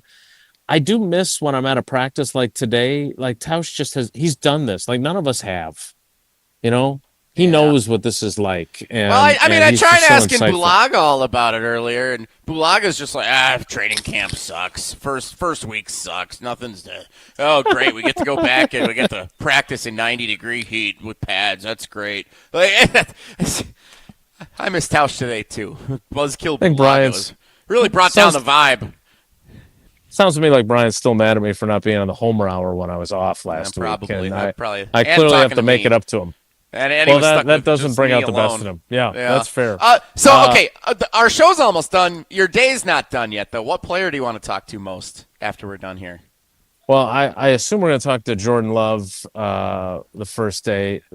I will say this. I do want to talk to Keyshawn Nixon. He is number 1 on my list. If I see him, I am going to try to speak with him, whether or not he says anything. I'll make sure I frame it differently when I appear on the show tomorrow. Although Tausch isn't here to try and make something out of nothing. All right. Jesse, thanks for making the trip up. I will try and say hello before you depart for home practice scheduled to end in about 15 minutes or so here at Ray Nitschke Field. That's it for us today. Thanks to Owen again for stepping into the breach. Thanks to Jesse for filling in for Tausch, and thanks to you for coming along for the ride with us today. Have a great day. Take care. Be good.